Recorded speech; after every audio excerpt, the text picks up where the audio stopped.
الرحيم وما جعلنا لبشر من قبلك الخلد أفإن مت فهم الخالدون كل نفس ذائقة الموت ونبلوكم بالشر والخير فتنة وإلينا ترجعون.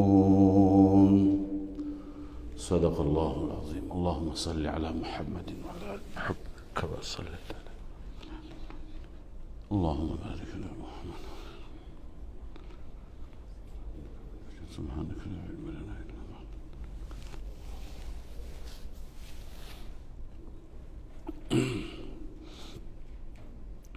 در آیات گذشته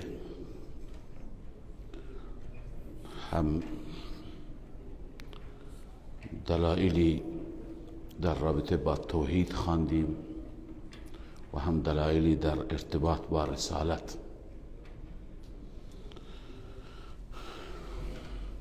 بالخصوص در آیات اخیر اشکالات و اعتراضاتی که درباره رسالت بودند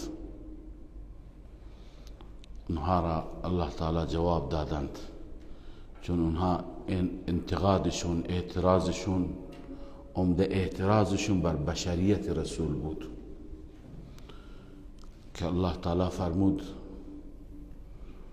از اقوام دیگه بپرسید.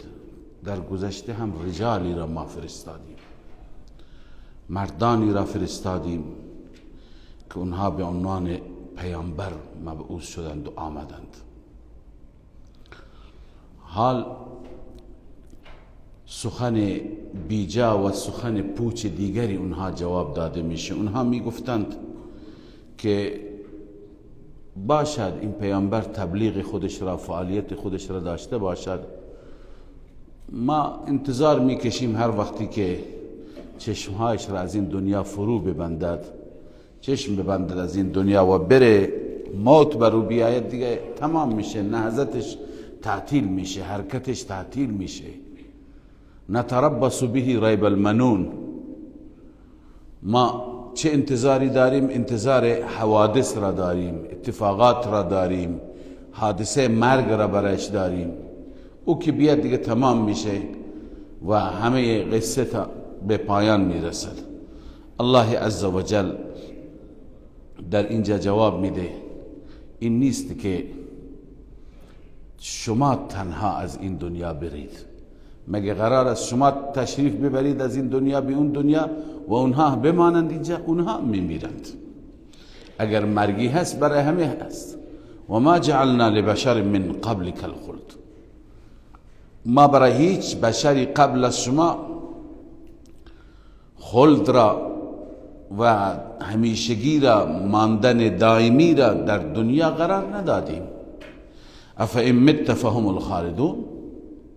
آیا شما اگر بمیرید آنها همیشه میمانند؟ نه، اونها که نمیمانند. چرا؟ چون کل نفس ذائقة الموت، هر نفسی چشنده موت هست، همه باید بمیرند. پس وقتی که همه باید بمیرند چرا زنده شدند؟ الله میفرماید و نبلوکم بالشر والخیر فتنه. ما شما را می آزماییم با شر و خیر. برای شر یعنی برای بعضی خلاف میلشون، خلاف طبعشون مسائل اتفاقات پیش میاد، برای بعضی موافق میلشون، موافق طبعشون. فتنه، اینا همه امتحان هستند، چه وفق مراد کارها پیش بره، چه خلاف میل کارها پیش بره. و الینا ترجعون. و فقط به سوی ما برگردانده میشوید.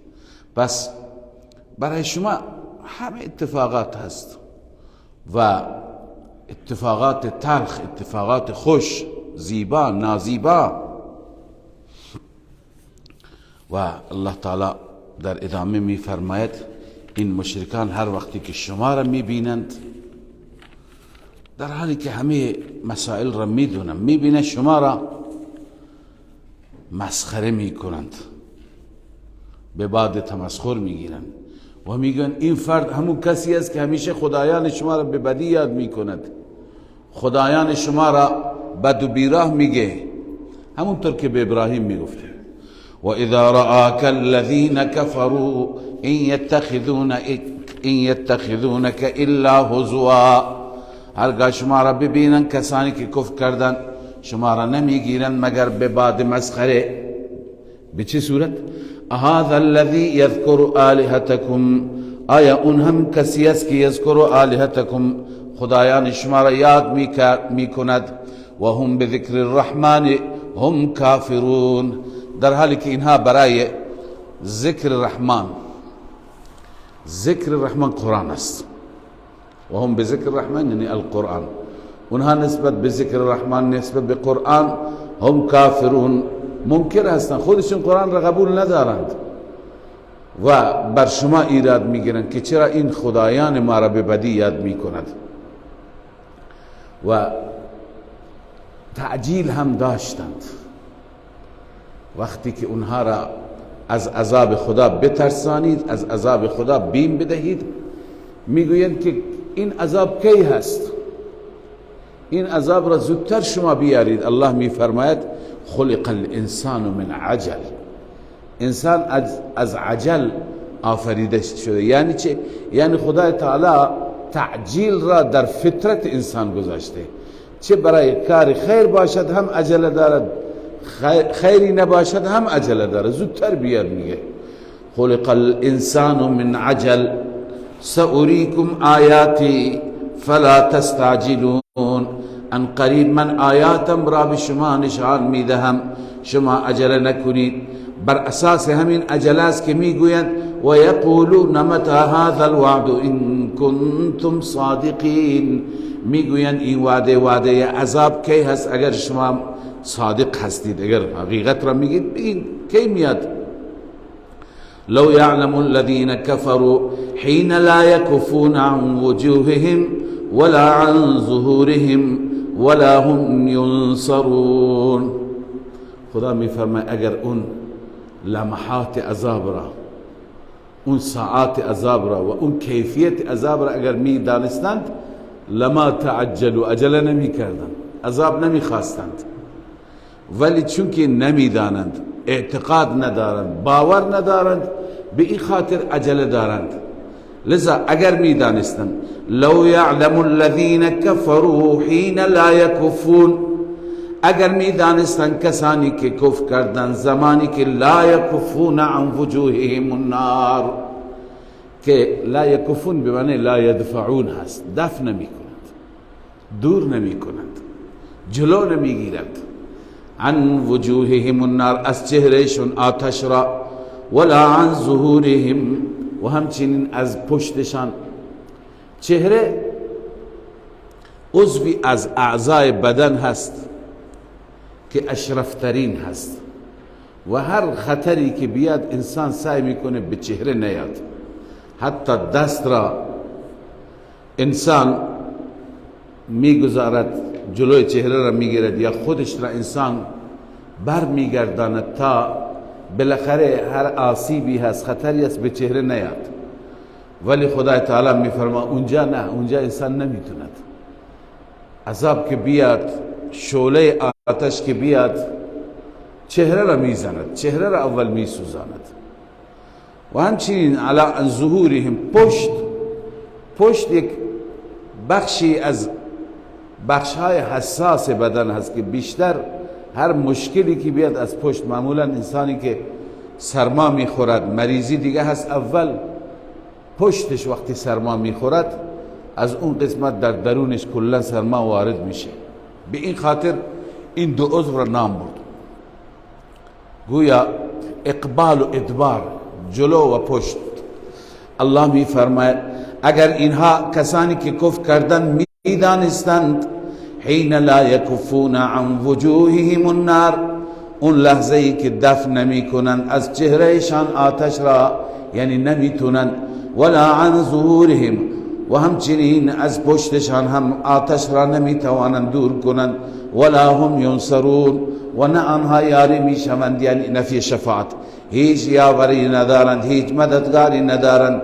اگر این میدونستند هیچ وقت برای عذاب عجله نمیکردند، چون قبل از این خواندیم که عجله.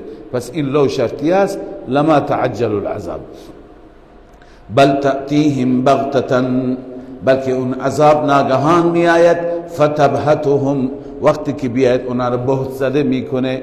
فتبهتهم یعنی تحیرهم، حیرانشون میکنه، بهت زدهشون میکنه. فلا یستطیعون ردها، نمیتوانند برگردانند عذاب را. وقتی عذاب بیاد دیگه برو برگشت نداره. ولا هم ینظرون، و نه آنها مهلت داده میشوند، مهلتی دیگه در کار نخواهد بود. خب اینه اون عذابی که اینها باورش ندارند و بجای اینکه از عذاب بترسند شما را مسخره میکنند. هر وقتی که و اذا رآك الذين كفروا ان يتخذونك الا هزوا، به حرفای شما تمسخر میکنند، شما را مسخره میکنند. شما را مسخره نکنند، برن اونها برای خودشون فکری بردارند.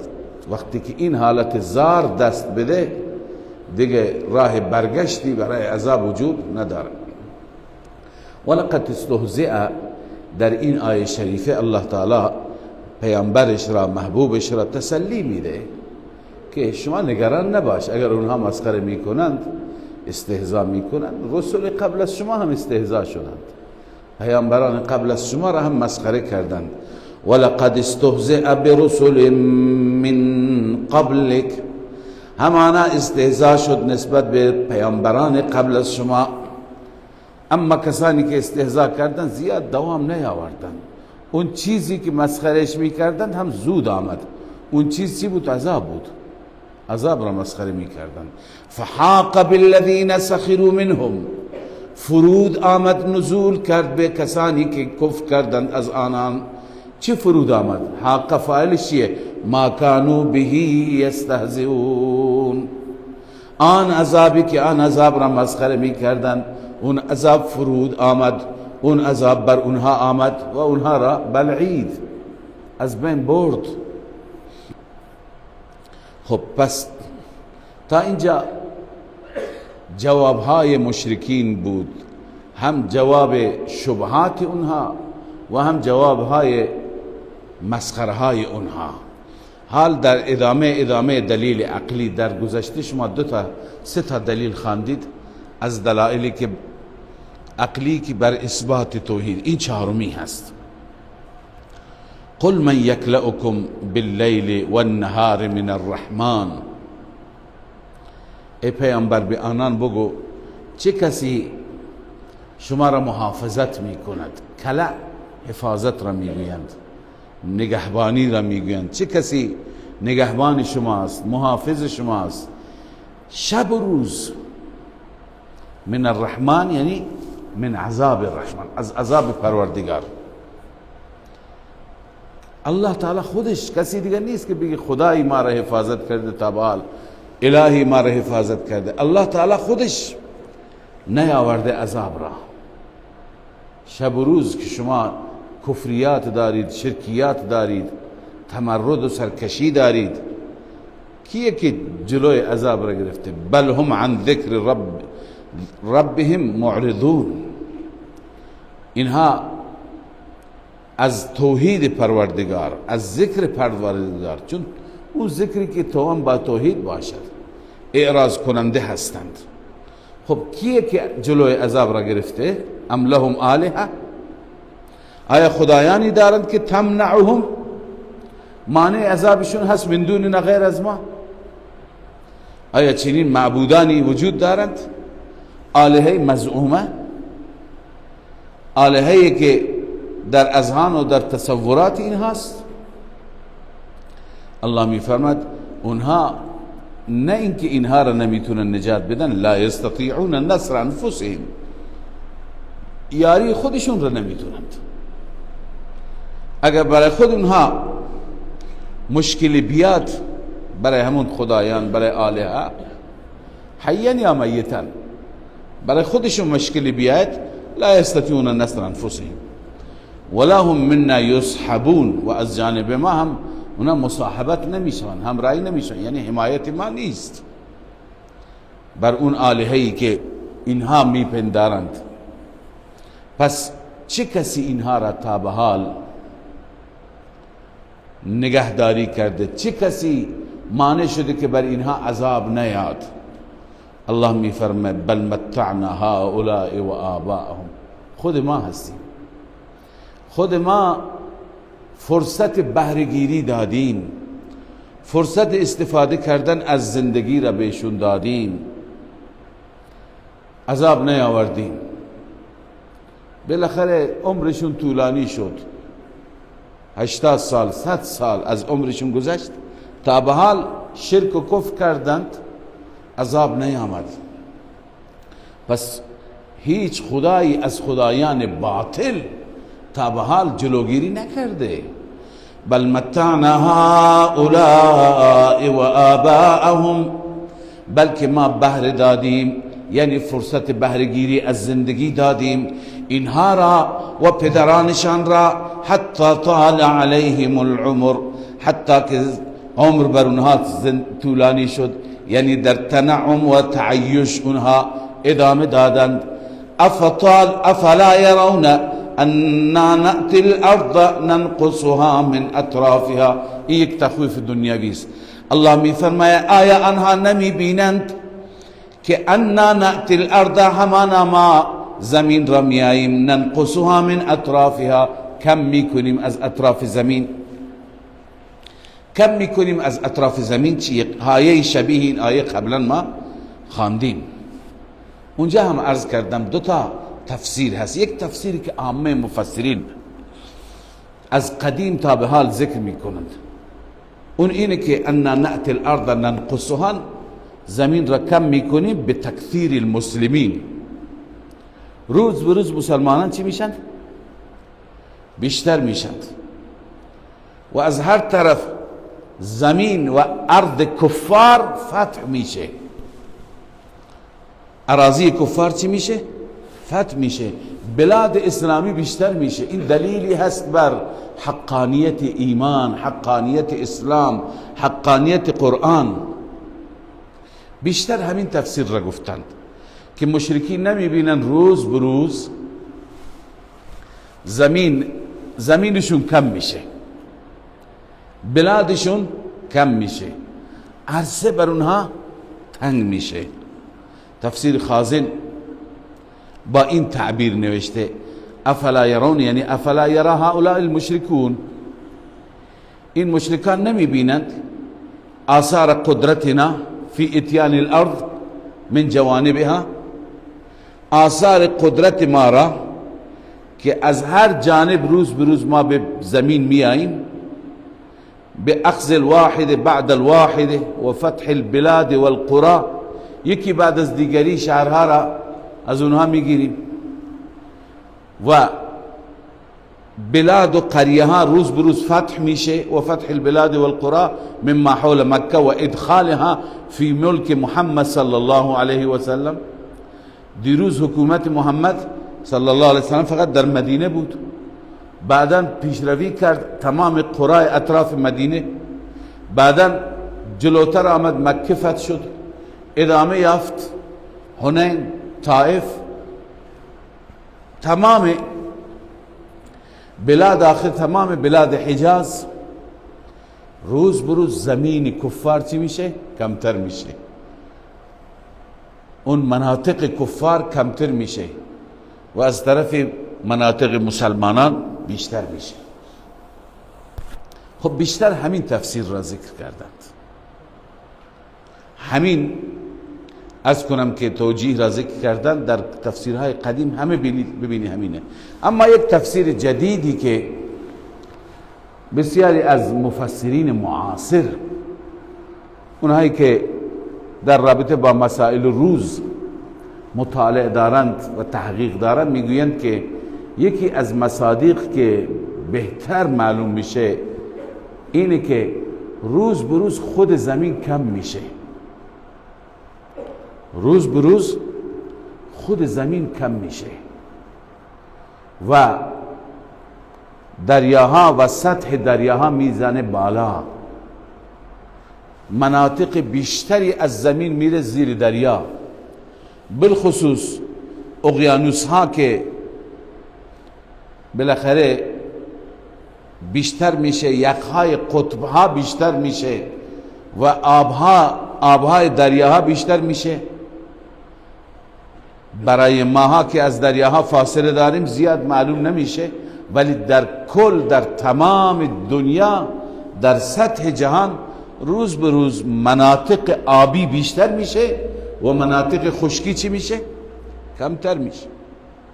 این یکی از آثار قدرت ماست. میاد تا به قیامت نزدیک میشه دیگه. اذا البحار سجرت، اذا البحار فجرت، اذا البحار سجرت، هر دو آمده دیگه. انفجار دریاها میشه و جریان دریاها میشه، تمام زمین میشه دریا، آخر هیچ زمینی باقی نمیمونه. اگر به این تفسیر بگیریم، این مفسرین بزرگوار میگن که ما روز به روز میبینیم و مشاهده میکنیم، بررسی کنید، تحقیق بکنید، روز به روز آب سطح دریا میاد بالاتر، میاد جلوتر. امکان داره در بعضی مناطق آب پایینتر میره، اما در کل در جهان در دنیا بلاد که به دریاها اضافه میشوند زیر آب میرن، اینها روز به روز بیشتر میشن و زمین ما، خشکی ما روز به روز چی میشه؟ کمتر میشه. و این در آینده خطر هست و خطر هست واقعا، همونطور که قرآن در علائم قیامت گفته آخر تمام سطح زمین زیر آب میره و آب میشه. لذا ایشون گفتند، این بزرگواران میگن که این مفهوم بیشتر به دل میاد. والله اعلم. ما هر دوره خدمت شما ذکر کردیم. افهم الغالبون، آیا اونها غالبند؟ روز به روز اونها مغلوب میشن. قل انما انذركم بالوحی، ای رسول الله به اونها بگو من شما را انذار میکنم، بیم میدهم با وحی الهی، با قرآن. اما این قرآن برای کسانی که ناشنوا باشن فایده نداره. ولا يسمع الصم الدعاء، اون کسی که صم باشد، اون کسی که ناشنوا و کر باشد، نمیشنود صدا کردن را وقتی که صداش کنی. اذا ما ينذرون، وقتی که آنها انذار میشوند. ولئن مستهم نفحة من عذاب ربك ليقولن يا ويلنا انا كنا ظالمين. الله میفرماید تا روزی که عذاب نیاد، تا اون روز اینها متوجه نمیشن. اگر برسد به آنها نفحه عرض کنم که یک شعله را میگن، یک اصل نفحه یک وزیدن باد را میگن. یک بار باد بوزد، نفحه یک وزیدن را میگن. نفحات یعنی وزش زیاد. اینجا کنایه از ضربه آتش هست، از ورود آتش که یهو بیاد آتش پیش اونها. و اگر بیاد نفحه یعنی ضربه از عذاب ربک، تو لیقولن یا ویلنا انا كنا ظالمین، میگویند ای وای بر ما، ای هلاکت برای ما که انا كنا ظالمین، ما ظالم بودیم، ما در دنیا مشرک و کافر بودیم. الله میفرماید و نضع الموازین القسط لیوم القیامه، ما میگذاریم ترازوهای انصاف را برای روز قیامت. موازین قسط یعنی ترازوهای انصاف را، که این ترازوها عدالت میکنند، انصاف میکنند، ظالم را از غیر ظالم جدا میکنند. فلا تظلم نفس شیئا، بر هیچ نفسی ظلم نمیشه. یعنی چه؟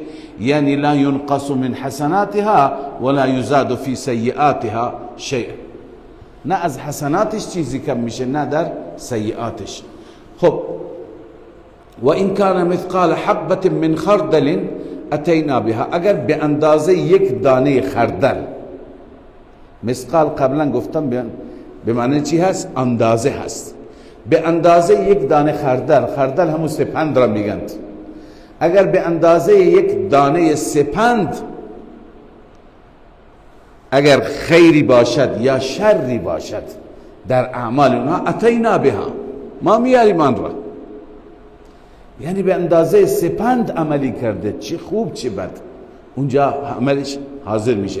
و کفا بنا حاسبین، و ما کافی هستیم از نظر حساب راس، حساب گیرنده، ما حساب میگیریم. لذا کوچکتری ظلمی بر آنها و ستمی نخواهد شد. این بحث را هم قبلا خدمت شما عرض کردم، دوباره میگویم که ذهن نشین بشه که ترازوی اعمال چطور خواهد بود، چی اعمال را وزن میکنن. گرچه در تفسیرهای قدیم و در تفسیرهای گذشته این بحث خیلی کش داده شده که چه چیزی وزن میشه. بعضی معتقدند که اعمال خوب و اعمال شر روی صحف نوشته میشه، اوراق و برگها نوشته میشه، بعدا همون اوراق را وزن میکنند. اون کارهای خوبی که کردی اونها را در یک کافه ترازو میگذارند، کارهای بدی که کردی اونها نوشته میشند روی برگها، اونها به کفه دیگه گذاشته میشن. بعضی میگویند که نه، اعمال خوب و اعمال بد خودشون چی هستند؟ خودشون مجسم میشن، جسم دارند، خودشون جسم دارند. چنانچه از احادیثی برداشت میکنن این گروه از علما که در روز قیامت اعمال خوب مثلا صله رحمی، حق خویشاوندان را ادا کردن، اینها در واقع در کنار انسان می ایستند. یعنی اینها مجسم میشند و در کنار انسان می ایستند. اعمال بد هم همچنین، یعنی خود اعمال به شکل عرض کنم که جسم در میاند و خود اعمال رو روی کفه ترازو می گذارند. لذا این بحث هایی هست که در قرآن و سنت نیست، این قیاسات اهل تفسیر هستند. اما امروز این مسائل حل شده، این مسائل رد شد، عرض کنم که دیگه مرتفع شده، این شبهات دور شده، به دلیل اینکه ما امروز میبینیم که تنها چیزهای جسمدار و جرمدار را وزن نمی کنند. همونطوری که عرض کنم که جسمدار را وزن می کنند، چند کیلو گرجه را وزن می کنند، غیر جسمدار هم یک سری آله هایی هست، آله های اندازگیری که غیر عرض کنم مجسم را هم وزن می کنند، چیزهایی که هنوز اصلا دیده نمی شوند، یافته نمی شوند، مرئی نیستند، چه برسد که اونا جوهر باشند. اعراض، همه اعراض امروز وزن میشن، واحدهای اندازه‌گیری دارند. مثلا هوایی که ما ازش استفاده میکنیم، نه کسی از من و شما تا به حال هوا را دیده، نه مشاهده کرده، نه هوا جسمی داره، ولی این هوا را الان اندازه میگیری میکنند. همین الان اگر همون مقیاسش را بیارید، به شما خواهد گفت که در این مسجد برودت هوا یا حرارت هوا تا چه حدی هست، چند درجه سرده یا چند درجه گرمه. حرارت و برودت بدن شما را امروز راحت چی میکنند؟ بالاخره با واحدهای اندازه‌گیری مشخص میکنند که تب داره نداره، بدن سرده بدن گرمه. یا چیزهای دیگری که در بدن شما هیچ یک مرئی نیست، قند شما مثلا، قند خون شما، فشار شما، فشار خون شما، اینا راحت به وسیله مقیاس هایی که درست شده و بشر اونها را خلق کرده، درست کرده، مشخص میشه.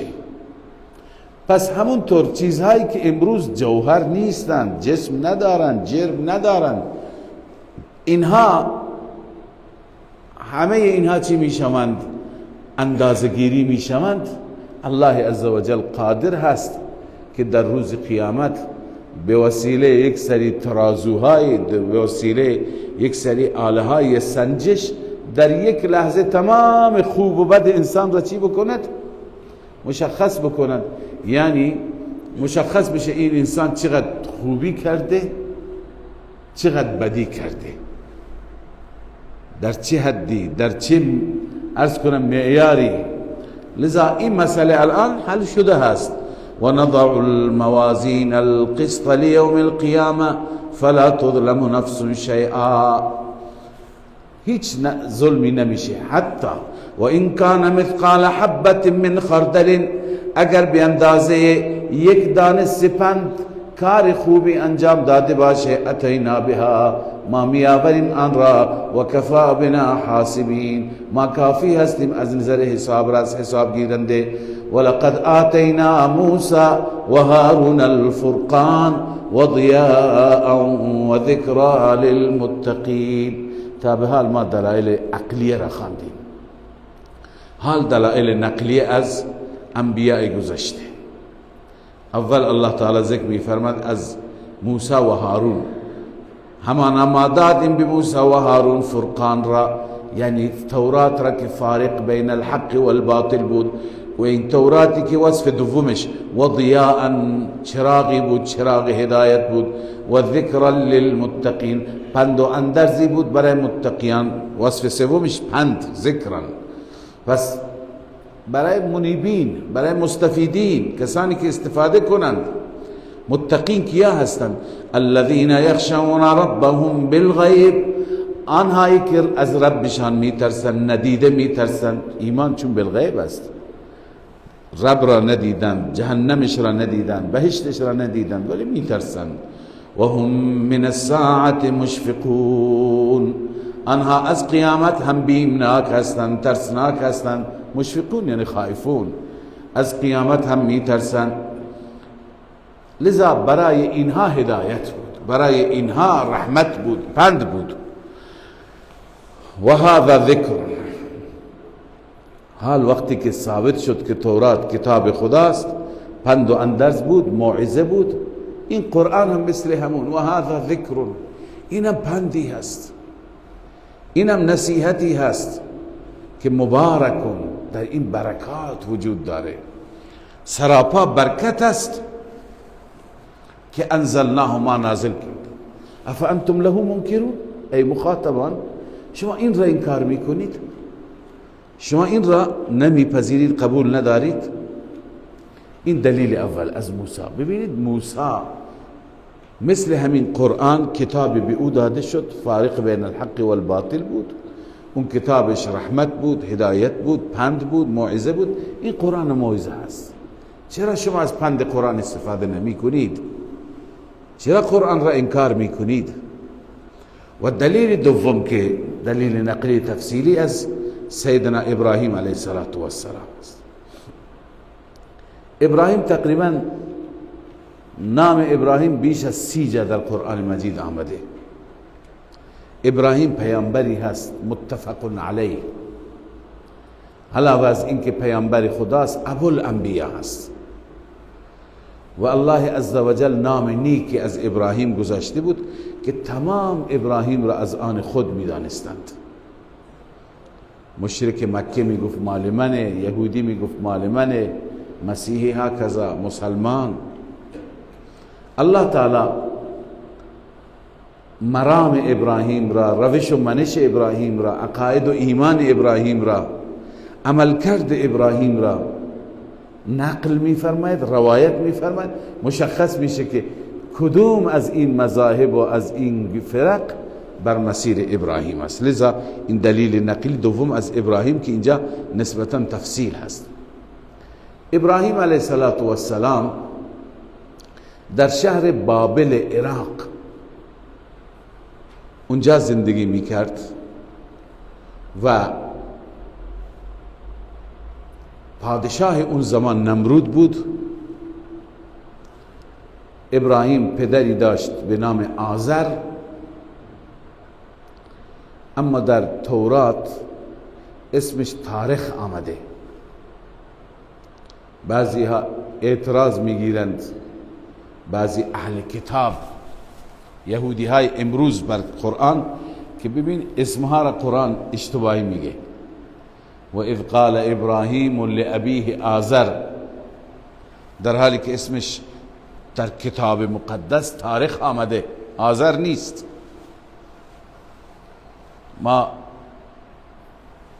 به اونها جواب میدیم. البته قبل از اینکه جواب را عرض بکنم، بعضی از مفسرین متأثر میشند از اعتراضات، از انتقادات. میگویند که میخوان تطبیقی بین تورات و قرآن بدن، میگویند بله آزر عمویش بوده، پدرش تاریخ بوده، اینجا بالاخره عمو هم پدر هست، مجازاً به عمو پدر گفته شده، در حالی که نیازی به این توجیه نیست. بهترین جواب اینه که ببینید قرآن کتاب الله هست، محفوظ، دست نخورده. تورات کتاب خداست ولی دست خورده، دست برد شده، اینقدر نسخه داره که خود شما سرگردانید. بس تو قرآن تردد و شکی نیست، تو کتاب شما شک است. ما به اون نامی بگیریم که شک ندارد یا به اون نامی بگیریم که شک دارد، اونجا تمام شک است. خود شما میدونید که ملاهای شما چقدر تحریف کردن، چقدر دستکاری کردن. و بعد بعضی ها برای تطبیق گفتن که آزر لقبش هست و تاریخ اسمش، اما این تطبیق را نه به خاطر متأثر شدن از یهودی ها و از اعتراضات اونها بگن، نه ما با اعتراضات اونها کاری نداریم، اونا اعتراضاتشون همیشه از روی عناد است. اصلش اینه که آزر به معبود بزرگتر میگویند، آزر به بتی میگویند که در رأس تمام بتها باشد. و پدر ابراهیم علیه السلام شغلش هم همین بت درست کردن و بت تراشی و بت فروختن بود، بت فروشی داشت. لذا گاهی یک انسان را اصلا به همون نامش لقبش را لقبی برایش ذکر میکنن که لقبش با همون شغلش هم خانی دارد. مثلا کارش همیشه ساختن آذر، تراشیدن آذر، فروختن آذر، خودش را هم گفتن آذر. بعضی افراد هستن که شما اونها را به نام، اصلا نام اصلیشون نمیشناسید، به همون وصف معروفشون، آقای قناد، چون کارش قنادیه، نمیدونه اسمش کیه. لذا در این وصف مشهور شده، معروف شده، به خاطر اینکه خیلی با بت‌ها و با بت بزرگ سر و کار داشته. علی ای حال الله می فرماید ولقد آتینا ابراهیم رشده، همانا ما دادیم به ابراهیم رشدش را، رشد یعنی هدایت، مسیر صحیح، مسیر درست. من قبل یعنی قبل از نبوت، قبل از اینکه پیامبرش قرار بدیم. و کنا به عالمین، ما نسبت به ابراهیم عالم. قبلا ما گفتیم خدای تعالی در میان قلوب نگاه میکنه، بهترین قلبی که صلاحیت پیامبری را داشته باشد او را برای به عنوان پیامبر انتخاب میکرده. اذ قال لابیه و قومه ما هذه التماثیل، زمانی که به پدرش و قومش گفت چی هستند این مجسمه ها؟ تماثیل جمع تمثال هست. تمثال اون مجسمه ای را میگویند که اون درست شده و مشابه با خلق دیگر از مخلوقات خدا. التمثال موضوع للشیء المصنوع، یه چیزی را درست کنی مشبه هم بخلق من خلق الله، با یک مخلوق از مخلوقات الهی درست. مثلا مجسمه حابیل فرزند ابراهیم آدم را درست کرده بود. خب تمثال او یعنی این مجسمه با او شکل اصلیش گویا مشابهت دارد. این مجسمه ها، این بت ها، التي انتم لها عاکفون، این هایی که شما برای اونها اعتکاف کردید، اینا چی هستند؟ عکوف. چرا میگند عکوف؟ ماندن و مکس در کنار، در جوار چیزهایی که انسان به اونها اعتقاد دارد به قصد تقرب، به قصد عبادت. ما اعتکاف میشینیم بالاخره به قصد تقرب، به قصد عبادت که معتقدیم در مسجد خدا به ما ثواب میرسه. پس اونها در کنار بتها همیشه مجاور بودند، می نشستند. ما هذه التماثیل، این بتهایی که شما برای اونها عکوف هستید، لاجل عبادتها مقیمون، به خاطر عبادتشون همیشه نشستید، اقامه دارید. اینا چی هست؟ چرا؟ قالوا وجدنا آباءنا لها عابدین، همانا ما یافتیم پدرانمان را برای اینها عبادت می کردند. فقلدناهم، ما هم پیروی اونها کردیم. قال لقد كنتم انتم و آباؤكم فی ضلال مبین، جواب خلیل، همانا بودید شما و پدران شما در گمراهی آشکار، غیر خدا را صدا میزنید، غیر خدا را عبادت میکنید، مجسمه ها را عبادت میکنید. قالوا اجئتنا بالحق ام انت من اللاعبین، اونا تعجب کرده ابراهیم چرا این حرفا رو میزنه. ابراهیم اجئتنا بالحق، یعنی راستی میگی؟ ام انت من اللاعبین، یا شوخی میکنی، بازی میکنی بابا، سر به سر ما میذاری. ابراهیم میگه قال بل یعنی بل لا العب، شوخی نمی کنم، بازی نمی کنم با شما، رب شما اینها نیستند. قال بل ربكم رب السماوات والارض الذي فطرهن، بلکه رب شما رب آسمان ها و زمین است، آن ربی که آسمان ها و زمین را خلق کرده. و انا على ذلكم من الشاهدین، من هم بر همین چیز گواهی میدهم که رب حقیقی اون رب خالق آسمان ها و زمین هست. و بعد شما که عبادتشون میکنید، من سوگند خوردم که اینها را تکه تکه کنم. و تالله لاکیدن اصنامکم، میشکنم با اونها، کیدی میدم با اینها، کاری میدم، عرض کنم که تدبیری میکنم، منظور میشکنم بتهای شما را بعد ان تولوا مدبرین، بعد از اینکه شما بروید پشت دهنده، یعنی وقتی که اینجا نباشید. علی ای حال الله میفرماید فجعلهم جذاذا، تکه تکهشون کرد، الا کبیرا لهم، مگر اونی که بزرگترشون بود از نظر جثه.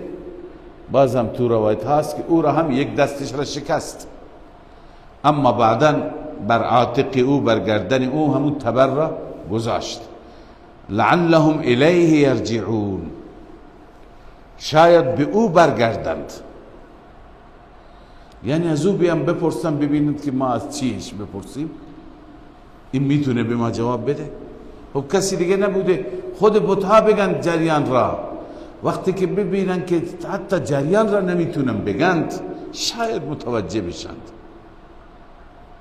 تفسیر کبیر نوشته که لعلهم الیه یرجعون، ان المعنى یرجعون الیه کما یرجع الی العالم فی حل المشکلات، برای حل مشکلات پیش یک عالم رجوع میشه، نه این بزرگتره، پیش اون رجوع بکنند. فیقولون ما لهؤلاء المکسوره، ما لهؤلاء مکسوره و ما لك صحیح، از اون بپرسن که بت بزرگ چرا همه اینها شکستن، تو یکی سالمی؟ والفاس على عاتقك، چرا این تبر فاس بر گردن تو هست، تو با اینها درگیر شدی؟ شاید بیان همین چیز را بپرسند. به این خاطر ابراهیم علیه السلام این کار را کرد که اونها وقتی که بیان به بنبست برسن، ببینه هیچ خبری نیست، هیچ جوابی نیست، این معما با خود اینها حل نمیشه، شاید پی ببرند که آخه ما عبادت کردیم خدایانی را که خودشون نتونستند از خودشون دفاع بکنند و حتی توضیحی نمیتونن بدن به ما، پس اینا برای ما چه کاری میتونن بکنن؟ لذا کل این نقشه و کل این کید و تدبیر برای این بود که بفهمند. وقتی آمدند، کسی آمد به اونها گفت که شما اینجا بیرون شهر دارید جشن میگیرید، معلوم میشه که جشنی بود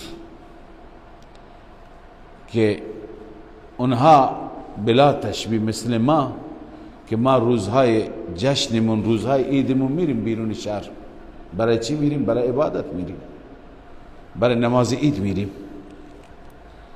اونا هم غذا درست میکردن، جلوی بتها میگذاشتن تا وقتی که برن بیرون شهر و همون مراسم خودشون رو انجام بدن بیاد، تا زمانی که بیان دیگه این غذاها متبرک شدند، این غذاها پر از برکت و خیر شدند، اون وقت این غذاها را بخورند بالاخره برکت خوردند. ابراهیم علیه السلام وقتی که آمد هم دید که ماشاءالله چقدر غذا هست جلوی اینها گذاشته. ابتدا ابراهیم علیه السلام اینها رو تمسخر کرد، مالکم لا تاکلون، چرا نمیخورید شما؟ همه مثل مجسمه نگاه میکنید. مجسمه بودن دیگه، لذا غذاها هم گذاشته بودن. از اون طرف یکی که آمد دید که غذاها به جای خود که اینا تمام شکستن تو تمام تکه تکه شدن، بدو رفت به اونها گفت شما اینجا هستید، اونجا ببینید چه خبر، تمام خدایان نابود شدند، تکه تکه شدند. لذا اینجا وقتی که آمدن گفتن قالوا من فعل هذا بآلهتنا انه لمن الظالمین، چه کسی این کار را با خدایان ما کرده همانا اون از ظالمین است. با هم دیگه صحبت کردن، از صحبت های ابراهیم متوجه بودن. قالوا سمعنا فتى یذکرهم یقال له ابراهیم، ما شنیدیم از چند روز از کسی اینها را یاد میکند، به بدی یاد میکند. تفسیر جلاله نوشته یذکرهم یعنی یعیبهم، عیب اینها را بیان میکند، اسمش ابراهیم هست. فلعله الذی فعل ذلك بهم، شاید همون این کار را کرده. از اون بپرسیم.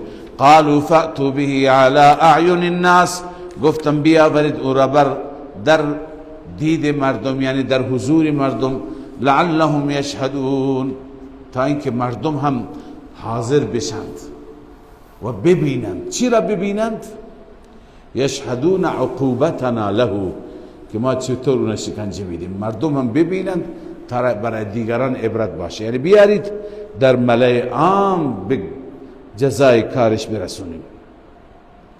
قالوا أأنت فعلت هذا بآلهتنا یا ابراهیم، گفتن آیا تو این کار را کردی با خدایان ما ای ابراهیم؟ تو این کار را کردی؟ ابراهیم این کار نکرد.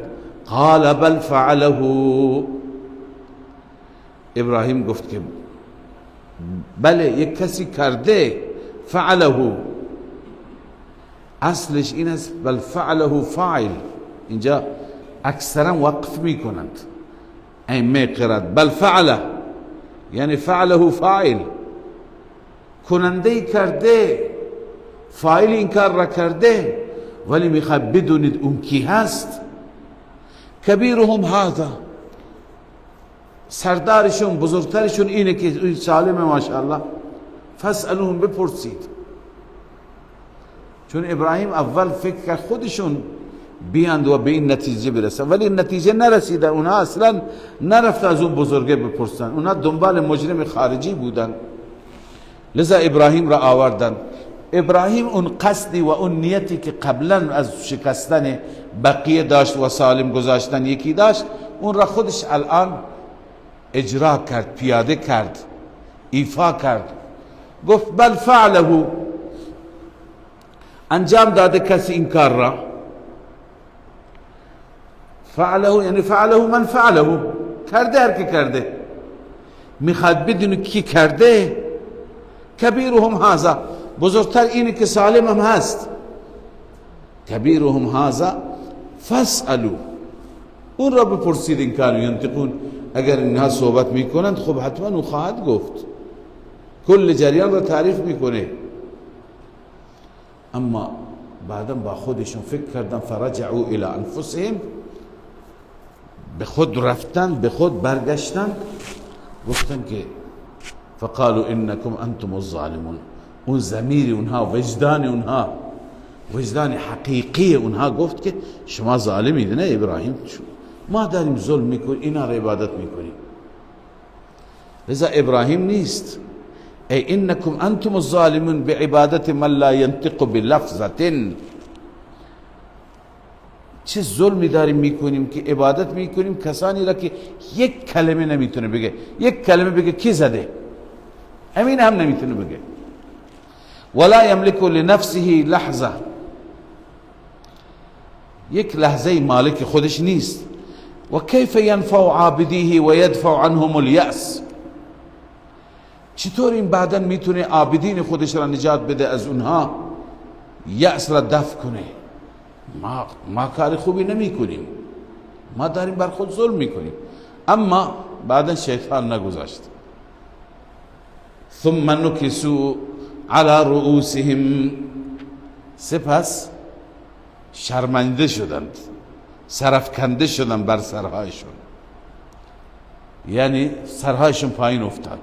جوابی نداشتن برای ابراهیم، فقط به ابراهیم گفتن لقد علمت ما هؤلاء ينطقون، ابراهیم تو میدونی اینها حرف نمیزنن، اینا سخن نمیگه، حرف نمیزنن، ما چی بپرسیم از اینها؟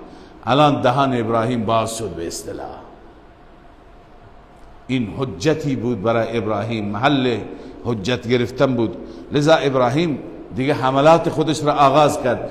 قال افتعبدون من دون الله، آیا شما عبادت میکنید به جز الله ما لا ینفعکم شیئا، اون معبودانی که نفع نمیدهد هیچ چیزی به شما، ولا یضرکم، اون معبودانی که به شما ضرر نمیرساند. اف لکم، ای وای بر شما، ولما تعبدون من دون الله، وای بر شما و برای اون خدایانی که شما اونها را عبادت میکنید به جز الله. افلا تعقلون، آیا شما عقل ندارید، خرد ندارید؟ چقدر شما بی خرد و بی عقل هستید. اینها را عبادت میکنید، هیچ چیز نمیتونن بکنند. اونا چه جواب داده ابراهیم؟ جوابی نداشتند. همیشه زورگویان همین کار را میکنند. تنگ آمد به جنگ آمد، تنگ آمد دیگه جوابی که ندار، میگه بگیرید، ببندید، بزنید، بسوزانید.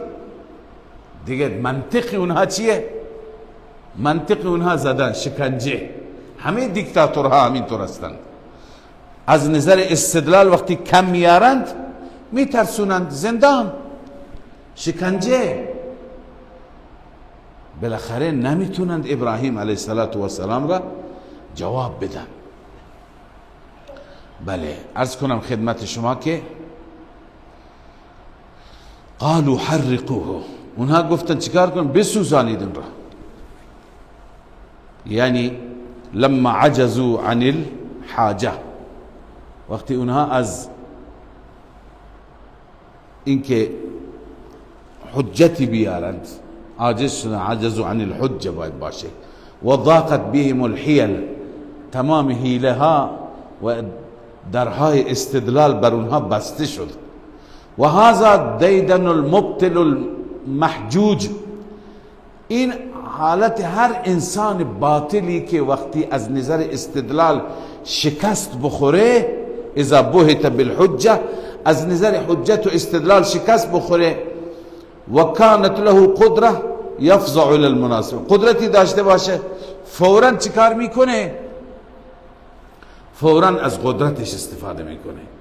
پس اونها حجتی نداشتند، استدلالی نداشتند، منطق و مدرکی نداشتند، فقط منطقشون زور بود، منطقشون زدن و بستن و شکنجه کردن بود. وقتی نتونستن جواب ابراهیم را بدند، چی گفتند؟ حرقوه، بسوزانید او را. وانصروا، علما نوشتند که در دین اونها و در آیین اونها کسی که از دین خدایان اونها برمیگشت، قانون اونها این بود که اون را بسوزانید. هر کسی از خدایان اونها برمیگشت، یعنی از بتپرستی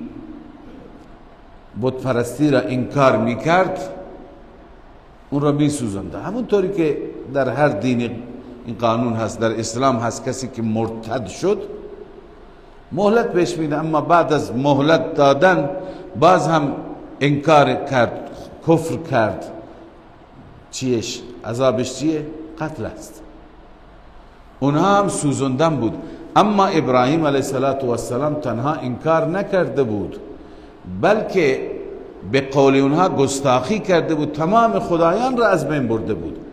لذا برای ابراهیم نباید یک آتش معمولی، بلکه یک آتش بزرگی باید درست کنند و توش بندازم. به همین خاطر گفتم حرقوه، بسوزان آن را، وانصروا آلهتکم، و خدایانتون را یاری کنید، ان کنتم فاعلین، اگر شما این کار را انجام میدهید شما همین کار را بکنید. قلنا یا نار کونی، الله میفرماید ما به ابراهیم گفتیم یا نار کونی بردا و سلاما علی ابراهیم. زمانی که ابراهیم را به آتش انداختند، اهل تفسیر مناجاتی ذکر کردند که ابراهیم این کلمات را زمزمه میکرد که در زبان عربی ترجمه شون اینه: اللهم انت الواحد فی السماء، بار اله در آسمان تو یگانه معبود هستی، و من تنها عابد تو هستم، و انا الواحد فی الارض، در زمین فقط من تو را عبادت میکنم. لیس احد یعبدک غیری، غیر از من هیچ کسی نیست تو را عبادت کند. حسبی الله و نعم الوکیل. لذا ابراهیم این کلمات را گفت. در بعضی دیگر روایت هاست که ابراهیم گفت لا اله الا انت سبحانك رب العالمین لك الحمد و لك الملك لا شریک لك. على ای حال ابراهیم مناجاتی با کلمات توحیدی در محضر رب العالمین داشت. وقتی که این کلمات را گفت، الله می فرماید قلنا یا نار کونی، گفتیم ای آتش سرد شو، نه زیاد سرد و خنک، و سلاما علی ابراهیم، موجب سلامتی بر ابراهیم که راحت باشه، جای راحتی.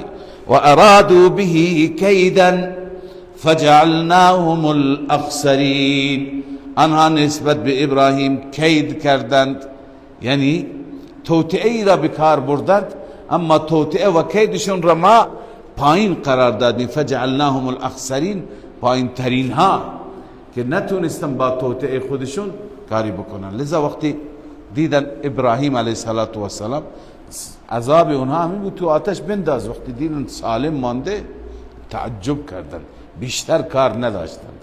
لذا ابراهیم علیه السلام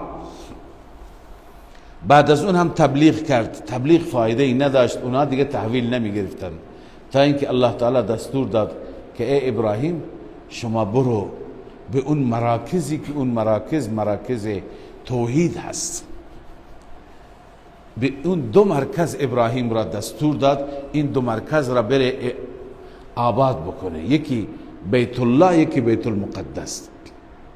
نه اینکه ابراهیم علیه السلام اینها را بنا کرد، ابراهیم بنایشون کرد اما بانی دوم بود. اینها در زمانهای گذشته در زمان آدم علیه السلام بوده، چون که ما در روایت ها داریم وقتی که میخواست بیت الله را درست بکنه، جبرئیل امین آمد پایه ها را نشان داد، پایه های قدیمی، اونی که در زمان آدم علیه السلام بوده. لذا ابراهیم بانی دوم هست، دستور دادیم که برو اونجا. لذا ابراهیم علیه السلام با همسرش ساره و برادرزادش لوط حرکت کردند. و نجیناه و لوطا الى الارض التي بارکنا فیها للعالمین، ما نجات دادیم او را و لوط را که برادرزادش بود به زمینی که برکت گذاشتیم در آن زمین برای جهانیان. این سرزمین شام هست. امروز گرچه شام به سوریه اطلاق میشه، اما اصل شام شامل همه این بلاد اون قسمت میشه، هم سوریه هست، هم فلسطین، هم اردن و هم بخشی از لبنان، اینا تمام جز شام هستند. به اون سرزمینی که برکات گذاشتیم، برکت‌های ظاهری و برکت‌های معنوی. معنوی محبت انبیا بود، محل وحی بود، و ظاهری هم خیلی آباد بود. و وهبنا له اسحاق و یعقوب نافله، برای ابراهیم بخشیدیم اسحاق را به برکت دعایش، و همچنین یعقوب را که نافلتا به عنوان هدیه، به عنوان انعام، به عنوان جایزه به ابراهیم. و کلا جعلنا صالحین، هر یک از اینها را ما صالح قرار دادیم. و جعلناهم ائمة یهدون بامرنا، ما همه اینها را امامان هدایت، امامان توحید که مردم را به امر ما راهنمایی می کردند، ما اینها را قرار دادیم. ابراهیم را، اسحاق را، یعقوب را، اسماعیل را، لوط را. و همچنین و اوحینا الیهم فعل الخیرات، ما انجام تمام یک کارهای خیر را به اونها دستور دادیم، به اونها وحی کردیم، بالخصوص از کارهای خیر. و اقام الصلاة و ایتاء الزکات، بالخصوص برپایی نماز و دادن زکات. معلوم میشه که نماز و زکات در همه ادیان، در تعلیمات تمام انبیاء الهی بوده. و کانوا لنا عابدین، و اونها برای ما عبادت کننده بودند، فقط ما را عبادت می کردند. پس این بود رسالت ابراهیم و عطاهای پروردگار بر ابراهیم. و لوطا آتیناه حکما و علما. خب داستان تفسیر اینها را ما قبلا خواندیم، در سوره هود خواندیم، در سوره اعراف خواندیم، در سوره های دیگه خواندیم. اینجا به صورت اجمال هست، ذکر همه انبیاء اینجا هست، انبیایی که الله خواسته ذکرشون را بکنه برای رسول الله. و لوطا آتیناه حکما و علما، لوط را بعد از اینکه هجرت کرد با ابراهیم آمد، ما به او دادیم حکما یعنی نبوت، و علما علم شریعت، فقه و درک شریعت بهش دادیم. و نجیناه من القرية التي كانت تعمل الخبائث، ما نجات دادیم لوط را از اون شهری، از اون قریه‌ای که عمل خبیث انجام میداد، عمل بی‌حیایی انجام میداد، یعنی هم جنسباز بودند، هم جنسگرا بودند. انهم كانوا قوم سوء فاسقین، علت که اونها را ما هلاک کردیم همانا اونها قوم سوء بودند، بدذات بودند، بدجنس بودند و فاسق بدکار بودند. لذا ما از اون عذابی که برای اون قوم آوردیم لوط را نجات دادیم. و ادخلناه فی رحمتنا، ما لوط را در رحمت خودمون داخل کردیم. انه من الصالحین، همانا لوط از صالحین بود. صالحین ما قبلا خواندیم که همونطور که ما عموم مردم صالح داریم، صالح بودن در میان ما درجه ای هست، هر کسی صالح نیست، بعضی از بندگان خدا صالح هستند. در انبیاء صالحین اونجا یک رتبه خاصی هست، رتبه خاصی هست که به اون رتبه که از عبادت به اون جایگاه میرسن صالحین گفته میشه. و نوحا اذ نادا من قبل فاستجبنا له، این دلیل چهارم است، نقلی تفصیلی چهارم از حضرت نوح علیه السلام که قبل از اینها به عنوان پیامبر خدا بود. و نوحا اذ نادا من قبل، نوح را وقتی که ندا کرد الله تعالی قبل از زمان ابراهیم، وقتی که او را صدا زدیم ما و او را به عنوان پیامبری، او از خدا را فریاد زد، او از خدا خواست. از خدا چی خواست؟ هلاکت قومش را، چون هر چی تبلیغ کرد قوم نپذیرفت. و بعد از مدت ها خداوند هم بهش گفت که ای نوح انه لن یؤمن من قومک الا من قد آمن، از این به بعد هیچ کسی ایمان نمی آورد مگر کسانی که ایمان آوردن، همین هستن مؤمنین تو. لذا نوح صدا زد، فاستجبنا له، ما اجابت کردیم برای او. فنجیناه، پس او را نجات دادیم. و اهله من الکرب العظیم، اهل نوح را نجات دادیم از مصیبت بزرگ، از مصیبت عظیم و بزرگ، شدید و مدید که غرق بود، نجاتشون دادیم.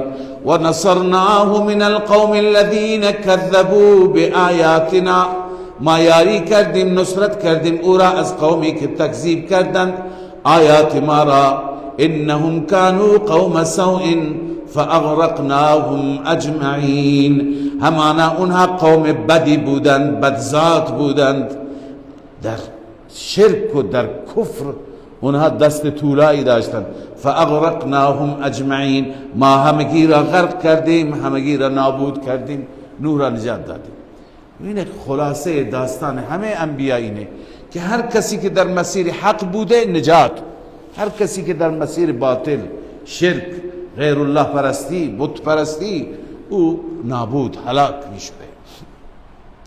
همچنین داود و سلیمان، یعنی ما حکم و علم دادیم به داود و سلیمان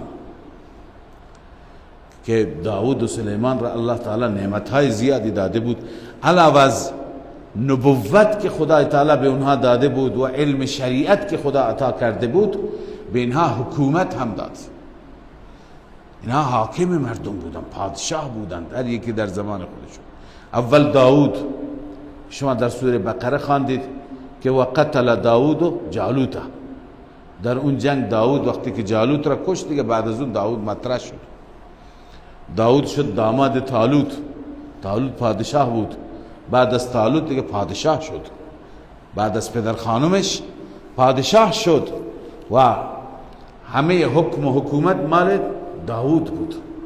الله عزوجل می فرماید داود و سلیمان وقتی که فیصله کرده، یکی از اوصاف این پدر و پسر قضاوت است.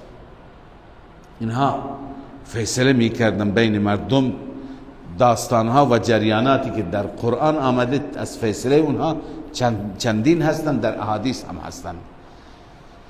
اذ یحکمان فی الحرث اذ نفشت فیه غنم القوم، در کشت و کشاورزی و زراعت اینها فیصله کردند زمانی که نفشت فیه، نفش میگن به وقت شب رفتن، اذ نفشت فیه غنم القوم، به وقت شب رفت در اون کشاورزی غنم قوم. و کنا لحکمهم شاهدین، ما نسبت به فیصله اونها، داوری اونها و قضاوت اونها گواه بودیم. اونها فیصله کردند، اما داود فیصله کرد، اما بعد از داود سلیمان پیشنهاد بهتری داد. ففهمناها سلیمان، ما فهماندیم اون داوری را، اون حکومت را، اون فیصله را به سلیمان. ببینید کسی آمد شکایت کرد، گفت این مدعی گفت که این آقا گوسفندانش آمده تو زمین من تمام زمین را صاف کرده، هرچی گندم بوده یا جو بوده یا هرچی بوده بالاخره همه را این گوسفندان خورده و هیچ چی نگذاشت، تمام کشاورزی من از بین رفت، چند ماه زحمت کشیده بودم. حضرت داود علیه السلام صاحب گوسفند را جریمه کرد، اما چطور جریمه کرد؟ بالاخره گوسفندانش را گرفت، به اندازه ضررش همون اندازه به این گوسفند، یا کل گوسفندان شده یا نصف گوسفندان، به اون گوسفند داد. گفت که این گوسفندان مال تو در عوض آسیبی و ضرری که به تو رسونده. اینا وقتی که فیصله شد و بلند شدند، سلیمان بیرون بود، گفت که پدر چطور فیصله کرد؟ گفتم به این صورت. سلیمان گفت من یک صورت بهتری دارم، برگردید. رفت پیش پدرش، گفت بابا من یک پیشنهاد بهتری دارم. گفت چیه؟ حضرت داود ازش پرسید، گفت اینه که گوسفندانش رفتن زراعت او را خوردند، خب گوسفندان را نده، گوسفندان این را بگیر به دست همون صاحب زمین بده تا چند ماه از گوشت، از شیر گوسفندان، از پشم گوسفندان، از منافع گوسفندان استفاده بکند. گوسفندان مال خودش نباشه، فقط منافع. در عوض اون بیل و تیشه را بردارد و زمین را بکارد، زمین را به همون حالت اول در بیاره. زمین را که به حالت اول در آورد، اون زمینش را تحویل بده، باز گوسفندان خودش را تحویل بگیره. لذا خرابی که درست کرده، خراب کرده و خرابی را درست کنه. حضرت داود علیه السلام پسندیدند، منطقی بود دیگه، پسندیدند و گفتند که همین کار را میکنند. به همین صورت فیصله کردند، هر دوتا راضی تر شدند. پس این قضاوت و داوری الله تعالی به سلیمان علیه السلام راهکار بهتری داده بود. در حدیثی آمده، یک قضیه دیگری هم آمده، حضرت ابو هریره رضی الله تعالی عنه روایت میکنه، میگه که دو تا زن بودند در زمان داود و سلیمان. این دو تا زن دو تا طفل داشتند. آفتی آمد، سیلی آمد و بالاخره خانه ها اینها را برد، یکی از این بچه ها را برد. یکی باقی ماند. هر یکی از این زنها ادعا میکرد، میگفت اون که برد بچه تو بود، این بچه منه. اون دیگری میگفت نه بچه من اینه، بچه تو را برد. یکی از این زنها بزرگتر بود، یکی کوچکتر بود. بالاخره پیش داود علیه السلام رفتند و داود فیصله کرد در حق اون بزرگه. تشخیص داود همین بود که این بزرگتر است، احترامش بیشتره، دروغ هم نگفته، لذا در حق اون فیصله کرد. این کوچکه ناراضی بود. سلیمان وقتی که فیصله را شنید گفت من یه فیصله بهتری برای شما میکنم. گفتن چیه؟ گفت من میارم یک آله برنده میارم، این بچه را نصف میکنم، نصفش مال اون بزرگه، نصفش مال اون بزرگه.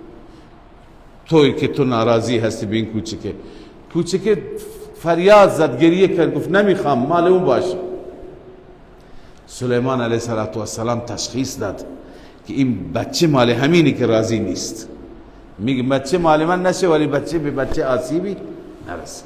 اینجا بود سلیمان فیصله کرد نه، این بچه مال این کوچکه است، مال بزرگه نیست. لذا ففهمناها سلیمان، قرآن میگه ما آن حکومت را یعنی داوری را به سلیمان تفهیم کردیم. هر یکی از اینها را ما علم و حکمت و دانایی داده بودیم. و کلا آتینا حکما و علما، هر یکی از اینها را ما هم حکم دادیم به اونها و هم علم دادیم. حکم یعنی همون فیصله کردن، حکومت داری.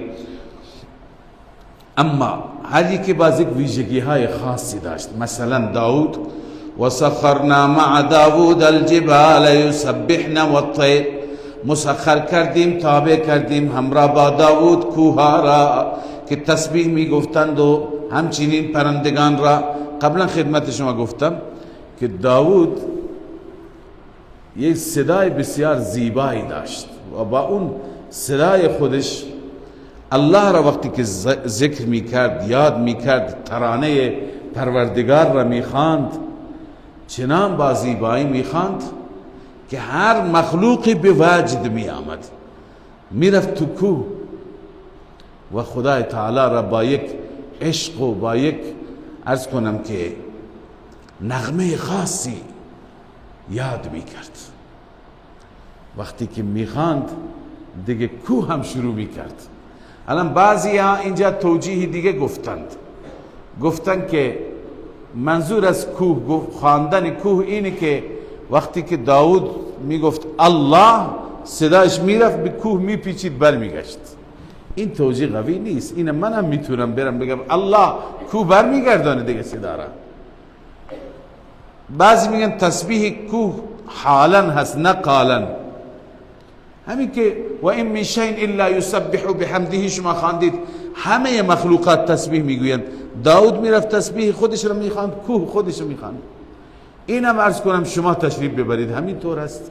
این کمالی پس نخواهد بود. شما برید کوها، شما چی اونجا تسبیح بخوانید یا نخوانید، کوها تسبیح خودشون را خواهند. پس بیشتر مفسران گفتند این تسبیحی که داود میخواند و کوه هم با او هم آهنگ بود، هم صدا بود، قالن بود. یعنی چنین صدای از کوه هم شنیده میشد. این معجزه داود بود. و پرندگان بالای سرش گویا میرقصیدن، میچرخیدن و اونها هم ترانه خودشون را میخواندن، ذکر خدا میکردن، یاد الله. یک فضای ذکری حضرت داود علیه السلام ایجاد کرده بود در مخلوقات. الله میفرماید و سخرنا مع داود الجبال، تابع کردیم، ما مسخر کردیم همراه با داود کوها را که یسبحن، پایینش می‌نویسه قالن، تسبیح میگفتند، و الطیر، و همچین پرندگان را، و کنا فاعلین، و ما بودیم این کار را انجام میدادیم. و علمناه صنعة لبوس لکم، و همچنین ما به داود تعلیم دادیم، آموزش دادیم، صنعة لبوس لکم، صنعت و حرفه زره را، لبوس لباس زرهی را میگن برای شما. ببینید صنعت و حرفه بسیار خوب هست. درباره انبیا میاد که اکثر انبیا شغل داشتند، هم یه چیزی بلد بودن. مثلا حضرت داود علیه السلام درست کردن و بافتن و ساختن لباس زرهی و لباس ضد جنگ را بلد بود، خوب هم درست میکرد. در باره بقیه انبیا خیلی از انبیا آمده که هر یکی یک حرفه‌ای داشت، یک شغلی داشت، یک کاری داشت. لذا در حدیث هم آمده که خدای عزوجل اون مؤمن محترف را، مؤمنی که حرفه‌ای بلد باشد، هنری بلد باشد، خدا دوستش داره. معنای حدیث اینه که اگر من و شما بریم یک کار یاد بگیریم که گاهی نیازمون شد، به جای اینکه دست نیاز و تکدی بلند بکنیم، بریم همون کار را بکنیم. یکی بره بنایی یاد بگیره، یکی گچکاری، یکی نمیدونم سیمکشی و برق را یاد بگیره، یکی لوله کشی را یاد بگیره. اینا خوب است. خدای تعالی این بنده ای که هنر یاد میگیره بر اساس حدیث رسول الله صلی الله علیه و آله او را دوست داره.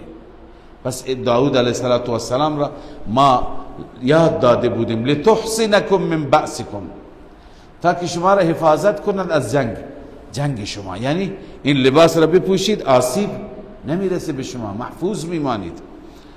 قبلا هم خدمت شما عرض کردم که انبیا هیچ وقت شاگرد غیر خدا را نکردن، مستقیما الله تعالی معلم و آموزگار اونها بوده. اینجا هم هست و علمناه، ما به او تعلیم دادیم.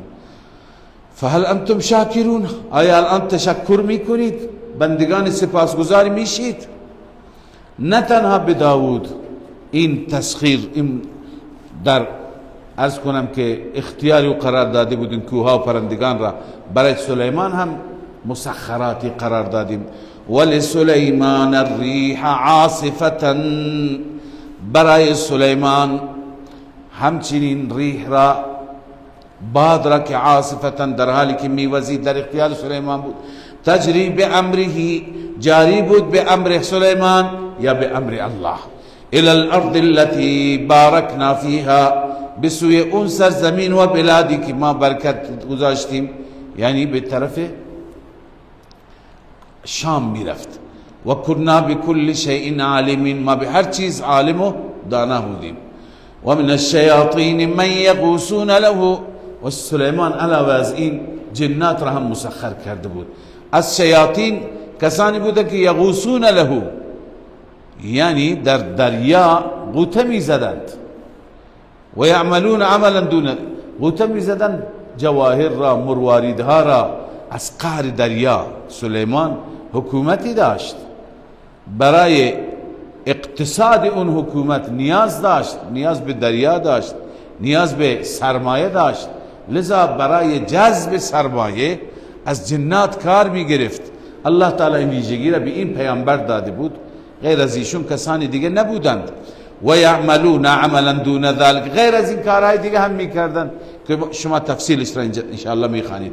و کنا لهم حافظین، ما اونها را کنترل کرده بودیم، نه سلیمان، یعنی اونها در کنترل ما بودند، دستور داده بودیم که از سلیمان پیروی کنند. و ایوب، و همچنین ایوب قابل ذکر است، یکی دیگر از پیامبران ایوب علیه السلام هست. ایوب پیامبری هست که این هم در بلاد شام بود. ایوب را میگویند که از اولاد عیس هست. عیس عرض کنم خدمت شما برادر بزرگ حضرت یعقوب، فرزند بزرگ سیدنا اسحاق است. فرزند کیه؟ اسحاق. لذا ایوب از اولاد عیس هست. پس از طریق عیس ابن اسحاق ابن ابراهیم، میگویند ایوب با 6 واسطه به ابراهیم میرسد، از اولاد ابراهیم هست. از بعد از 5 واسطه به اسحاق میرسد، از اولاد اسحاق هست، از اولاد برادر یعقوب عیس هست.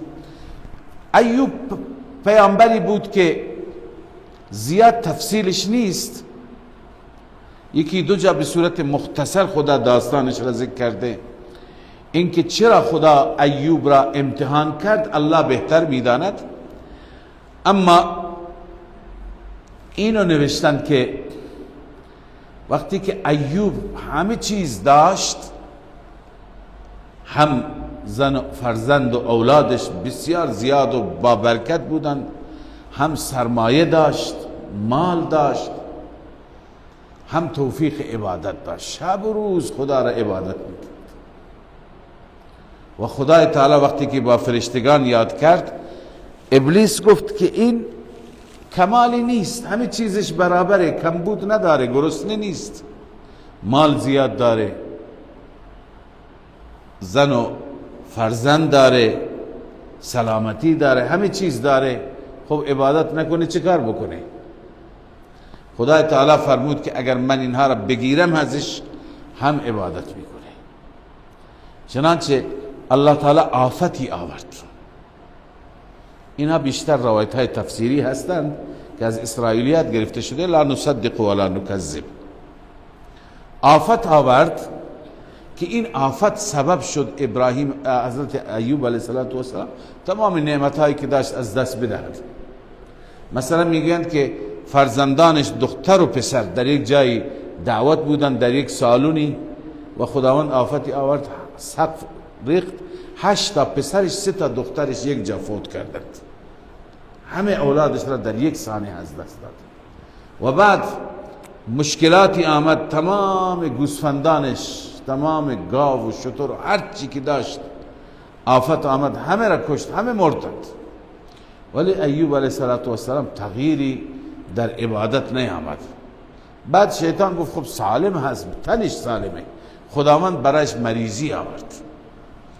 در این مریضی یک روزی هم ایوب شکوه نکرد، تا اینکه شیطان آمد و دید که دیگر راهی نداره، از طریق زنش میخواست وارد بشه و اینها را به سمت غیر خدا و استمداد از غیر خدا بکشد، چون شیطان خودش را به شکل یک آدم صالح، طبیبی و انسان نجیبی در آورد. همسرش فقط به ایوب پیشنهاد داد که پیرمرد چنین گفته. ایوب علیه السلام متوجه شد که این ابلیس ملعون هست و ناراحت شد و به زنش گفت سوگند یاد کرد خوب بشم 100 ضربش الله بهت میده. این زنش هم خیلی زنی وفاداری بود. ایوب افتاده بود حتی بیرون شهر، زنش میرفت کار میکرد برای مردم، هرچی در می آورد نصفش را برای ایوب غذا می گرفت و خوراکی می آورد و نصفش را برای ایوب دوا و دارو درمان می آورد. لذا الله تعالی دستور دادن حیله ای را که این حیله را بکار ببرید و خودتون را حانس نکنی، ولی این زن را نزن. لذا الله می فرماید و ایوب اذ نادى ربه، ایوب زمانی که ربش را ندا کرد. مسلک الانبیاء فی مسئله الدعاء. ببین که مذهب انبیاء در دعا این است که هر وقتی مشکلی داشتی ربت را صدا بزن. و ایوب اذ نادى ربه، وقتی که ندا کرد ربش را، انی مسنی الضر، این که خدایا به من آسیب رسیده، به من ضرر رسیده، و انت ارحم الراحمین، تو ارحم الراحمین هستی. فاستجبنا له، ما اجابت کردیم برای او. فکشفنا ما به من ضر، دور کردیم اون آسیب و اون مشکلی که برایش بود. و آتیناه اهله، باز در سوره صافات انشاءالله تفسیرش آمده، صاد و صافات، که الله تعالی فرمود که بعد از اینکه ایوب ناراحت شد دیگه اینجا صبرش لبریز شد، گریه کرد، فریاد برآورد که خدای همه چیز را از من گرفتی، من راضیم، اما الان ابلیس ملعون طمع به ایمان ما کرده. این وقت خدای تعالی دعایش را قبول کرد، همه چیز برگشت. اول سلامتی، فرمود که اینجا ارکض برجلک هذا مغتسل بارد و شراب، بزن پایت را به زمین. یا به ایوب گفت، بعضی مفسرین میگن به جبرائیل گفت، چشمه میاد، از این چشمه بعد بالاخره شستشو کن، غسل کن، بخور. چنانچه ایوب علیه السلام استفاده کرد، فورا خوب شد. همه مال و اولاد و عیال را برگردند. چطور برگردند؟ دوباره بهش مال زیاد داد یا اولادش را خدا زنده کرد. بعضی همین گفتن آتینا و اهلش را بهش دادیم و مثل اونا 2 برابر دادیم. بعضی میگه نه خدا دیگه داد، دیگه اولاد داد.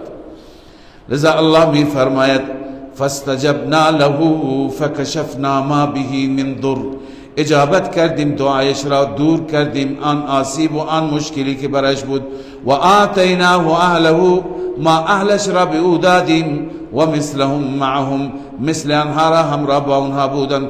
رحمتا من عندنا، این رحمتی بود از جانب ما، و ذکرى للعابدین، و این پندی هست برای عبادت کنندگان الله. و اسماعیل و ادریس، همچنین ما اسماعیل و ادریس و ذوالکفل را فرستادیم. اسماعیل پیامبر معروف هست، فرزند ابراهیم، به سوی قبیله جرهم چی شد؟ مبعوث شد. ادریس هم قبلا خواندیم پیامبری از پیامبران الله است که قبل از نوح علیه السلام بوده و نوح علیه السلام بعد از 4 پشت به ادریس میرسد. بعد از آدم علیه السلام فرزندش پیامبر شد 6 و بعد از چند پشت حضرت ادریس علیه السلام. اما درباره ذوالکفل چیزی در قرآن نیست، در حدیث و در سنت صحیح هم نیست. 1-2 جا فقط نامش در قرآن آمده. حتی اختلاف دارن، بعضی میگن ذوالکفل پیامبر بوده، بعضی میگن پیامبر نبوده، ولی از اولیاء بوده. حتی در روایتی آمده ابو هریره تعریف میکند یا ابن عباس که ذوالکفل ابتداءً آدم درستی نبود، آدم فاسدی بود، ولی سرمایه زیاد داشت. و اما بعداً یک واقع ذکر میکنه که زنی نیازی داشت، این گفت 60 دینار بهت میدم به این شرط که عمل بی عفتی انجام بده. اون زن بیچاره از مجبوری قبول کرد. اما وقتی که نزدیک شد که این عمل را انجام بده، دید که این زن هم خیلی گریه میکنه، خیلی میلرزه. گفت چرا این میترسی، چرا میلرزی؟ گفت چون من زندگیم این کار نکردم، اما الان مجبور شدم، به خاطر نیازی که داشتم قبول کردم. اونجا ذوالکفل وقتی که اون وضعیت را دید فریاد برآورد، گریه کرد، توبه کرد. بعد از اون آدم صالح بود. لذا اینا میگن که ذوالکفل پیامبر نبوده. بعضی میگن که نه، ذوالکفل پیامبری بوده و از بنی اسرائیل هم بوده. ذوالکفل معنیش هست کسی که متکفل خلافت بشه، خلیفه و جانشین پیامبر گذشته. یا حضرت الیاس بود، بعضی دیگر نام گرفتن. علی ای حال قرآن نگفته، قرآن فقط گفته که ذوالکفل همه اینها از صابرین بودن، یعنی در مصائب صبر و تحمل داشتن. و ادخلناهم فی رحمتنا، همه آنها را داخل کردیم در رحمت خودمون. انهم من الصالحین، همه اینها از صالحین بودند. و ذنون اذ ذهب مغاضبا، ذنون صاحب ماهی، این درباره حضرت یونس است که شما داستانش را در سوره یونس به تفصیل خواندید. اینجا هست الله تعالی میفرمه اذ ذهب مغاضبا، در حالی که عصبانی خارج شد. غضبناک بر کی مغاضب بود؟ بر قومش که ایمان نیاوردند. اما فکر نمی کرد، چون بدون اجازه رفته بود. فظن ان لن نقدر علیه، گمان می کرد که لن نقدر علیه، ما بر او تنگ نمی کنیم عرصه را. این نقدره به معنی قدرت نیست، بلکه از اون یقدر که شما میخوانید ان ربک یبسط الرزق لمن یشاء و یقدر، رب رزق را فراخ میکنه برای هر کسی بخواد، و یقدر یعنی تنگ میکنه. اینجا به همون معنی است که فکر نمیکرد، فظن، فکر میکرد که لن نقدر علیه، یعنی ما لن نزیق علیه، ما بر او سخت نمیگیریم، ما او را مؤاخذه نمی کنیم. فنادا فی الظلمات، اما وقتی که خدا مؤاخذهش کرد در اون تاریکی ها، تاریکی بر تاریکی، تاریکی شکم ماهی، تاریکی دریا، موج دریا.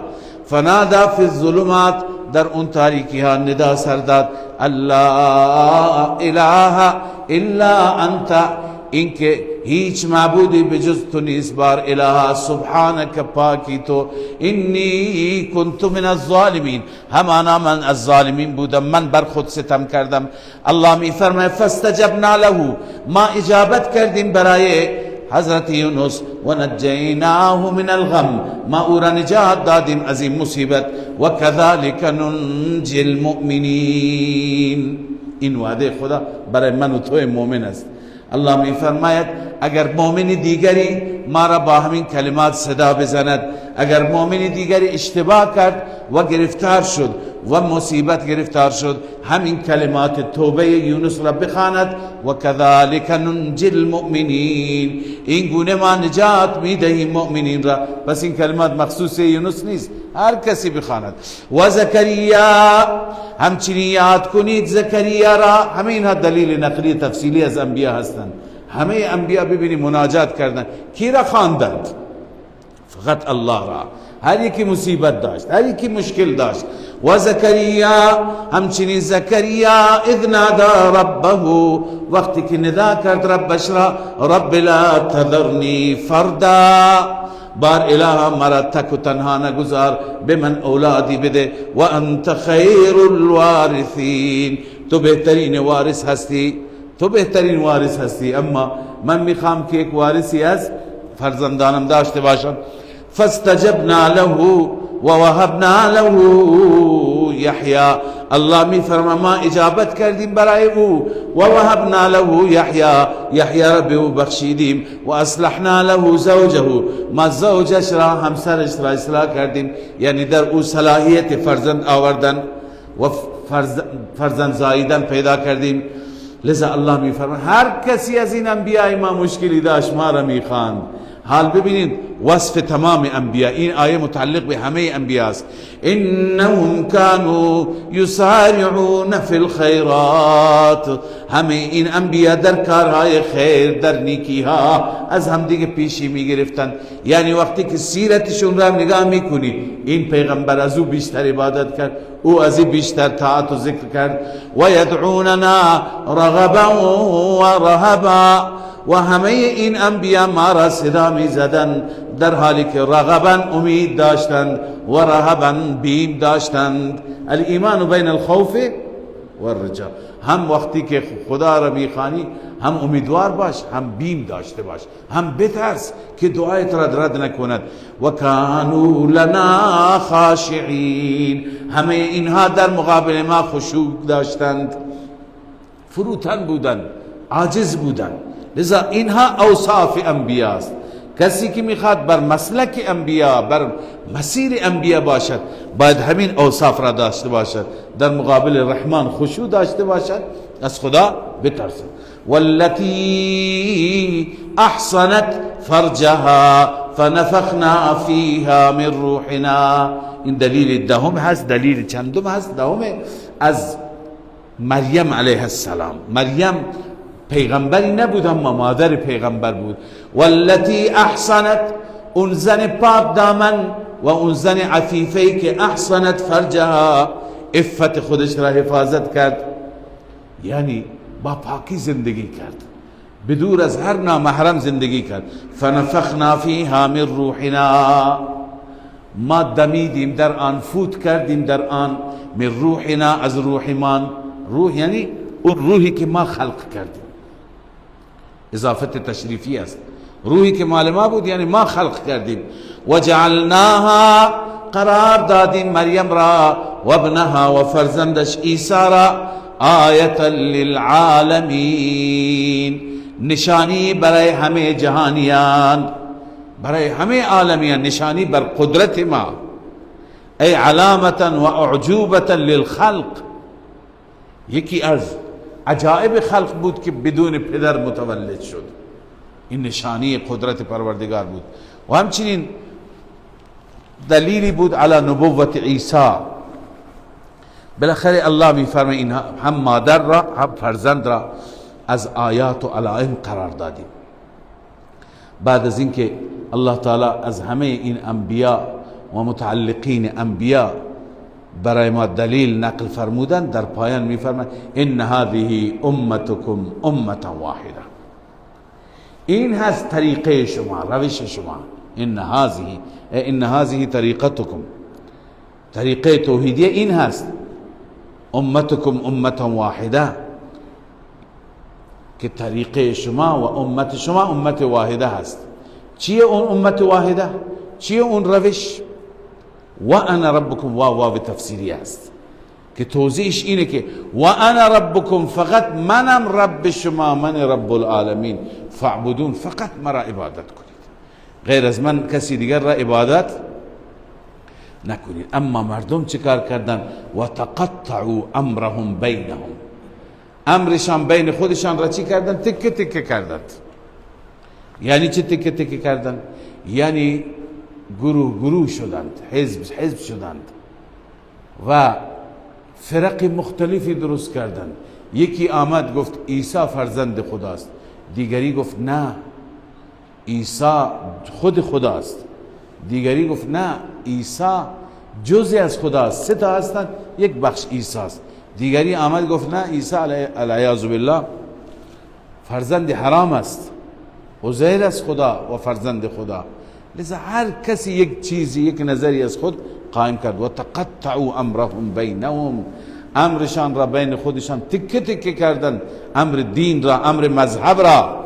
کل الینا راجعون، همه به سوی ما برمیگردند، ما اون وقت به کیفر اعمال میرسانیم اونها را. فمن یعمل من الصالحات، بعد از ذکر انبیاء در این سوره مبارکه الله تعالی ضابطه بیان میکنه. ضابطه، اما در این ضابطه هم تبشیر است و هم تخویف است. الله می فرماید فمن یعمل من الصالحات، هر کسی عمل بکند از اعمال صالحه، هر عمل صالح انجام بده، اما یک شرطی برای قبولیت است، و هو مؤمن، و مؤمن باشد، مشرک و کافر نباشد، منکر نباشد، در اعتقادش آمیزش شرک نباشد. و هو مؤمن فلا کفران لسعیه، هر سعی، هر تلاشی، هر عبادتی میکند، عبادتش کفران نمیشه، ناسپاسی نمیشه. و انا له کاتبون، ما برای او نویسنده هستیم، هر عملی میکند تمام اعمالش را مینویسیم. و حرام علی قریة اهلکناها انهم لا یرجعون. الله تعالی می فرماید قریه‌ای که ما هلاک کردیم، حرام، اینجا حرام به معنای چی هست؟ ممتنع هست. البته چند تا تفسیر کردند، ما خدمت شما یکی را ذکر میکنیم. اهلکناها معنایش هست قدرنا اهلاکها، یعنی هر قریه‌ای که ما مقدر کردیم این قریه هلاک بشه، خوب توجه بفرمایید، این آیه را بفهمید. هر قریه‌ای که ما مقدر کردیم که این قریه هلاک بشه حرام است، یعنی ممتنع است، محال است. چی محال است؟ این که لا یرجون، اونها بر نمیگردند، یعنی به سوی ما بر نمیگردند، توبه نمی کنند، چون خدا مقدر کرده هلاکتشون را.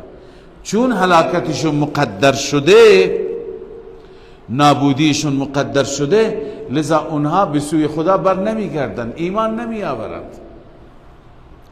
علامه آلوسی نوشته این را و حرام علی قریة ای ممتنع علی قریة قدرنا هلاکها، هر قریه‌ای که ما مقدر کردیم هلاکت اون قریه را، او حکمنا، یا ما حکم صادر کردیم که این باید هلاک بشه، لذا ممتنع هست رجوعهم الینا ای توبتهم، یعنی اونا رجوع نمی کنن. چون خدا مقدر کرده این قریه باید از بین بره، خدا فیصله کرده، لذا این قریه از کفرش توبه نمی کند، ایمان نمیاره تا اینکه بالاخره عذاب بیاد. وقت عذاب توبه میکنه ولی اون وقت به درد نمیخوره. اما بعضی گفتند که این رجوع منظور رجوع به آخرت است، رجوع برای حساب و کتاب است. پس معنیش چی است؟ یعنی معنیش اینه که ممکن نیست که بر نگردم پیش ما، یعنی حتما بر میگردم برای حساب و کتاب. پس عبارت دوم ای ممتنع البته عدم رجوعهم الینا للجزاء، برنگشتن برای جزا ممکن نیست که برنگردن، حتما بعد از اینکه میمیرن دوباره در محضر ما هم چی میشوند؟ حاضر میشن. معنی آیه این هست که تمام قریه هایی که ما اونها را هلاک کردیم این نیست که همین هلاکت بشه و بس، بلکه دوباره در محضر ما برمیگردن. برنگشتنشون محال است، برنگشتنشون یعنی عدم رجوعشون محال است. انهم لا یرجعون، این لا یرجعونشون حرام است، محال است، نمیشه. حتما اینها در محضر الله دوباره حاضر میشن، تنها به عذابی که در دنیا داده شده بسنده نمیشه، اونجا دوباره عذاب داده میشن. حتی اذا فتحت یأجوج و مأجوج، الله میفرماید حتی وقتی که گشوده میشه یأجوج و مأجوج، یعنی اون زندانی که اونها دارن. ببینید در سوره کهف انشاءالله درباره یأجوج و مأجوج عرض میکنیم، اما فقط اینقدر اینجا بفهمید که ظهور یأجوج و مأجوج یکی از علائم قیامت است. قرب قیامت یأجوج و مأجوج رها میشوند. حالا هنوز در اون پشت سد ذوالقرنین هستند یا نیستند، اون بحث جدایی هست، ما معتقدیم نیستند، اون سد دیر وقتی از بین رفته. اما این یأجوج و مأجوج که یک قومی بودن فتنگر، این یأجوج و مأجوج دوباره نزدیک قیامت دوباره ظهور میکنند، تمام دنیا را به قتل و غارتگری و فتنه مبتلا میکنند و از هر بلندا، از هر عرض کنم که بالا مکان مرتفع و بالا به سوی زمین و اهل زمین اینا سرازیر میشوند و انسانها را میکشند، فتنه به پا میکنند. حتی اذا فتحت یأجوج و مأجوج، حتی وقتی که گشوده میشه و آزاد میشوند یأجوج و مأجوج، و هم من کل حدب ینسلون، آنها از هر حدب یعنی از هر بلندی ینسلون میدوند، ینسلون یسرعون، بله تمام حاضر میشوند. بعضی گفتن که این و هم من کل حدب ینسلون یعنی تنها یأجوج و مأجوج به اون قوم اینجا گفته نشده، تمام خلق مراد هستند، چون از بس که جمعیت زیادی. یأجوج و مأجوج وصفشون چی بود؟ وصفشون انبوهی، زیادی، خیلی زیاد بودن. الان هم کسی خیلی بچه داره میگه یأجوج و مأجوج ریخته. این اصطلاح در واقع اصطلاحی است که استفاده میشه برای چی؟ برای جمعیت زیاد. پس گفتند معنیش اینه که در روز قیامت از هر بلندی میان به طرف میدان محشر جمع میشن، به این معنی هست. قیل جمیع الخلق فانهم یحشرون الى ارض الموقف وهم یسرعون من كل حدب، قرطبی گفته. على ای حال وهم من كل حدب ینسلون، از هر بلندی میدوند میآیند. واقترب الوعد الحق، نزدیک شد اون وعده حق، اون وعده که الله فرموده بود با مخلوقاتش. فاذا هی شاخصة ابصار الذین کفروا، در این هنگام میبینی پایین هست چشمای کسانی که کفر کردند، یعنی کفار سربزیرند، شرمنده هستند، خجل هستند و اونها میگویند یا ویلنا، ای وای بر ما، ای حسرت ما، قد كنا فی غفلت من هذا، همانا ما در غفلت از این روز بودیم. بل كنا ظالمین، بلکه واقعیتش اینه که ما ظالم بودیم، ما بر خود ظلم و ستم کردیم.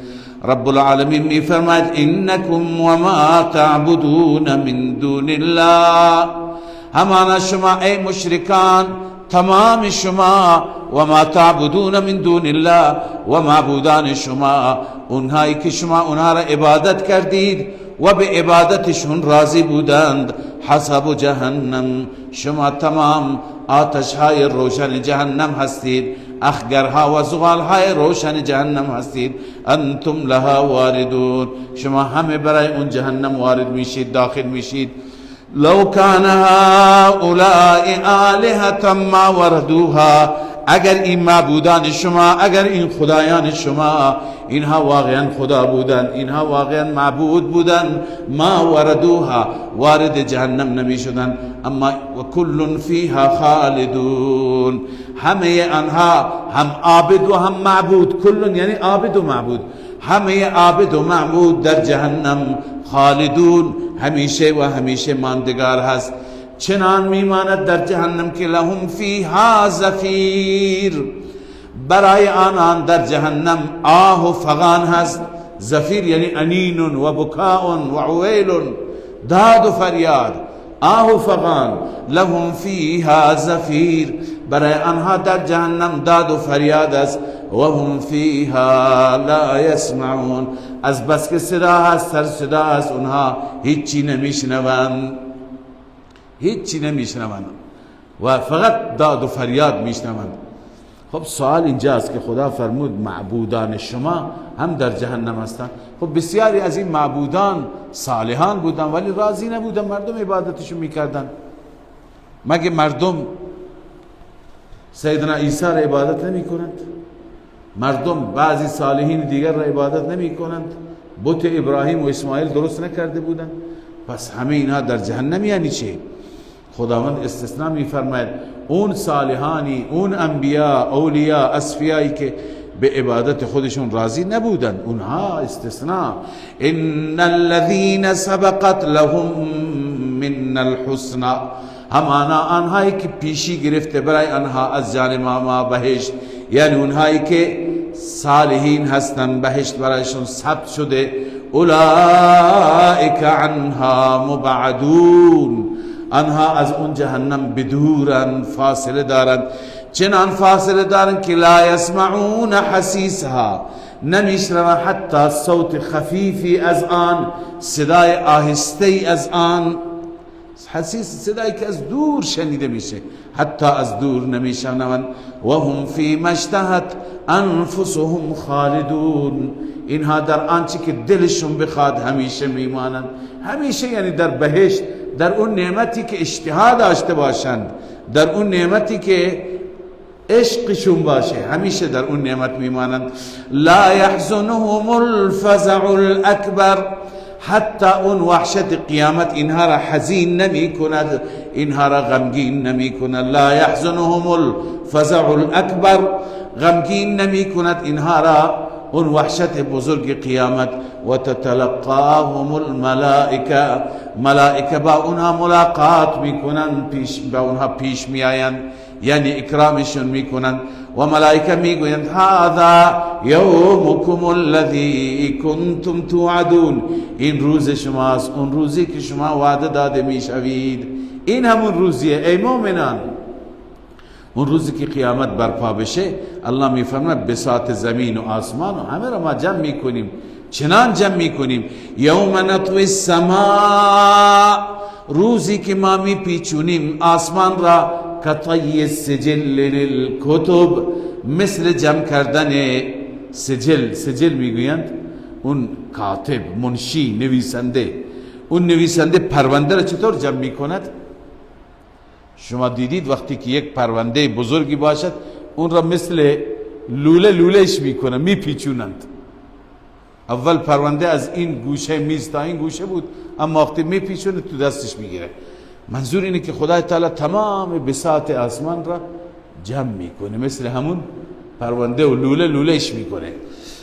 لذا الله میفرماید یوم نطوی السماء کطی السجل للکتب. بعضی گفتن سجل اسم یک فرشته ای هست که پرونده ها در دست او هستند، در دست او پیچونده شدند و جمع شدند. کما بدأنا اول خلق نعیده، همان گونه که بار اول ما پیدا کردیم، نعیده، دوباره اعاده میکنیم، دوباره پیدا میکنیم. وعدا علینا، وعده است بر ما، انا كنا فاعلین، همان ما این کار را میکنیم. ما این کار را انجام میدیم. لذا الله تعالی میفرماید تمام بساط آسمان برچیده میشه، مثل پرونده پیچونده میشه، لوله میشه و قیامت برپا میشه. قیامت که برپا بشه تکلیف چی میشه؟ تکلیف انسان ها. الله میفرماید ولقد كتبنا فی الزبور، همانا ما در زبور نوشتیم، من بعد الذکر، بعد از ذکر. ببینید گرچه بعضی میگن زبور مراد زبور داود است، بعد از ذکر یعنی بعد از اینکه در لوح محفوظ نوشتیم، اما بیشتر مفسران معتقدند که مراد از ذکر قرآن نیست، مراد از ذکر لوح محفوظ است و مراد از زبور کتب سماوی هستند. تمام کتاب های آسمانی به اونها زبور هم گفته میشه. و مراد از ارض زمین، ارض شام یا ارض بیت المقدس بعضی گفتند که این ارض در دست صالحین قرار میگیره، ولی بیشتر محققین میگه مراد از ارض ارض الجنه هست. مراد از ارض چیه؟ ارض الجنه هست که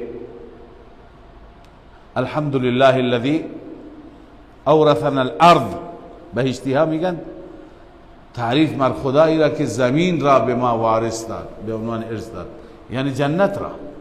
پس مراد بهشت است. و مراد از زبور چیه؟ کتب سماوی هستند. مراد از ذکر چیه؟ تفسیر ذکر لوح محفوظ. الان ترجمه اینطور میشه ولقد كتبنا فی الزبور، همانا ما در تمام کتابهای آسمانی، در قرآن، در تورات، در انجیل، در زبور داود، در صحف ابراهیم، صحف موسی، در همه نوشتیم. من بعد ذکر، بعد از اینکه در لوح محفوظ نوشته بودیم. چه نوشتیم؟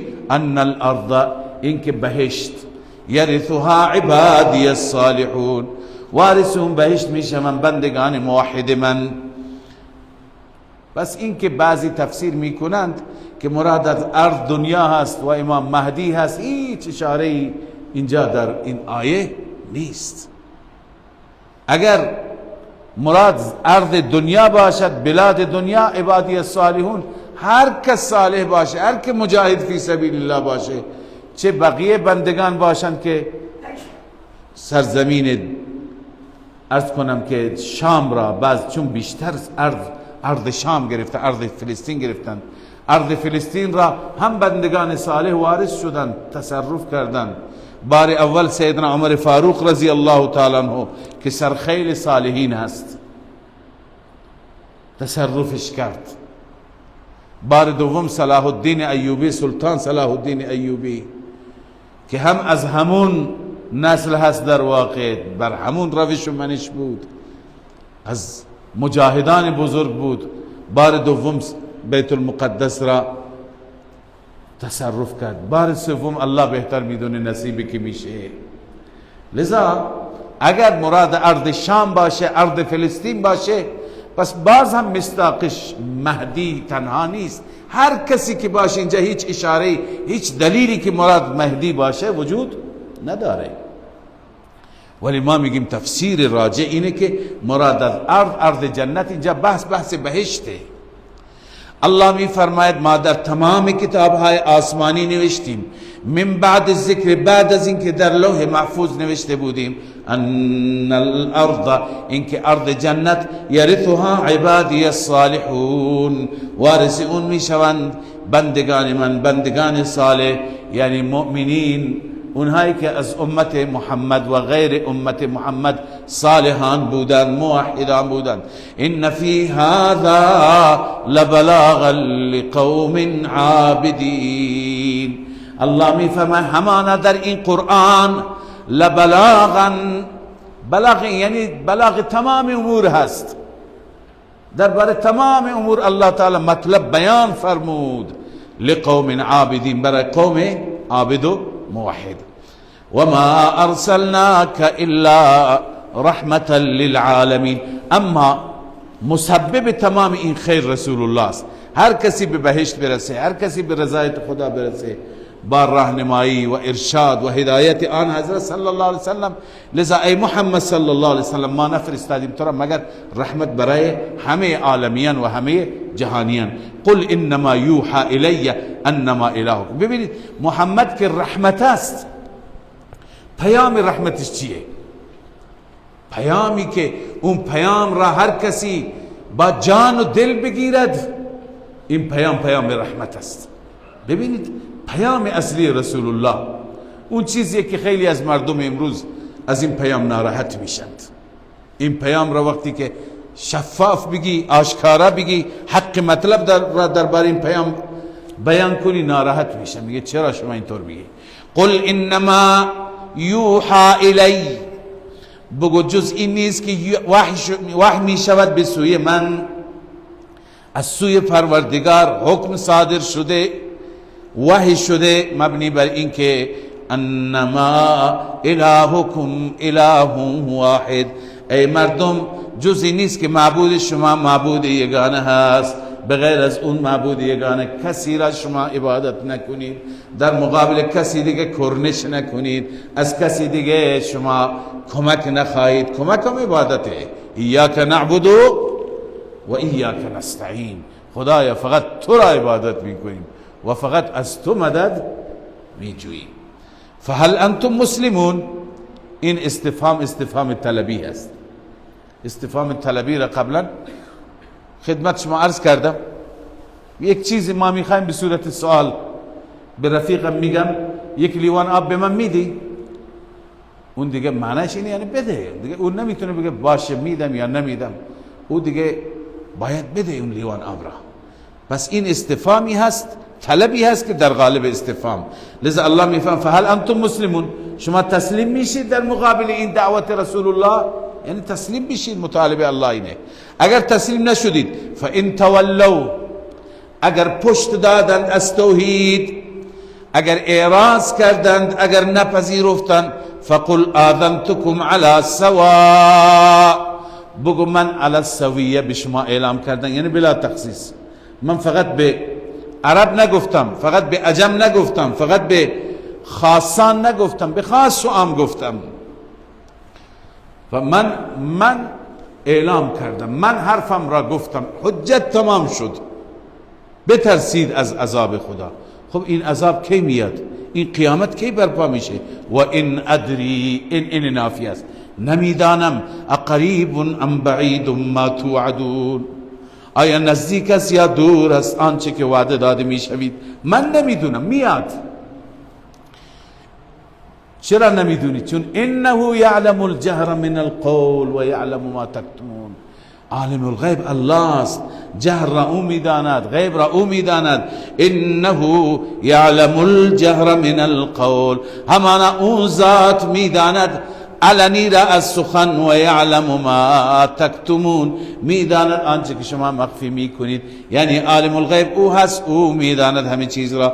و این ادری لعله فتنه لکم، حتی من اینا نمیدونم که اینکه عذاب تأخیر میشه این امتحانی هست برای شما، یا اینکه یک مهلت دادنی هست خدا تا مدتی به شما مهلت میده که شما از دنیا و زندگی دنیا بهره ببرید. و این ادری بازم نافی است، نمیدانم. لعله فتنه لکم، شاید این تأخیر عذاب امتحانی برای شماست. خدا ببینه چیکار میکنید، بیشتر سرکشی میکنید یا برمیگردید به سوی توحید. و متاع الهین، و بهرهگیری تا مدتی، بهرهگیری از متاع دنیا، از امکانات دنیا. قال رب احکم بالحق، این تخویف دنیوی هست. پیامبر گفت وقتی که مردم مطالبه کردند، مردم گفتند کی میاد؟ زودتر بیاد، ما عجله داریم تکلیف روشن بشه. پیامبر گفت رب احکم بالحق، بار الها به حق فیصله کن، به حق فیصله عملی بفرما. و ربنا الرحمن، چرا به رب گفت؟ چون رب سزاوار این است. و ربنا الرحمن المستعان على ما تصفون، رب ما رحمان هست، فقط رب ما رحمان هست، اون رحمانی که المستعان هست، یعنی باید هر کمک را از او خواست. ببین شما مستعین هستید، رب چیه؟ مستعان یا مستعان منه.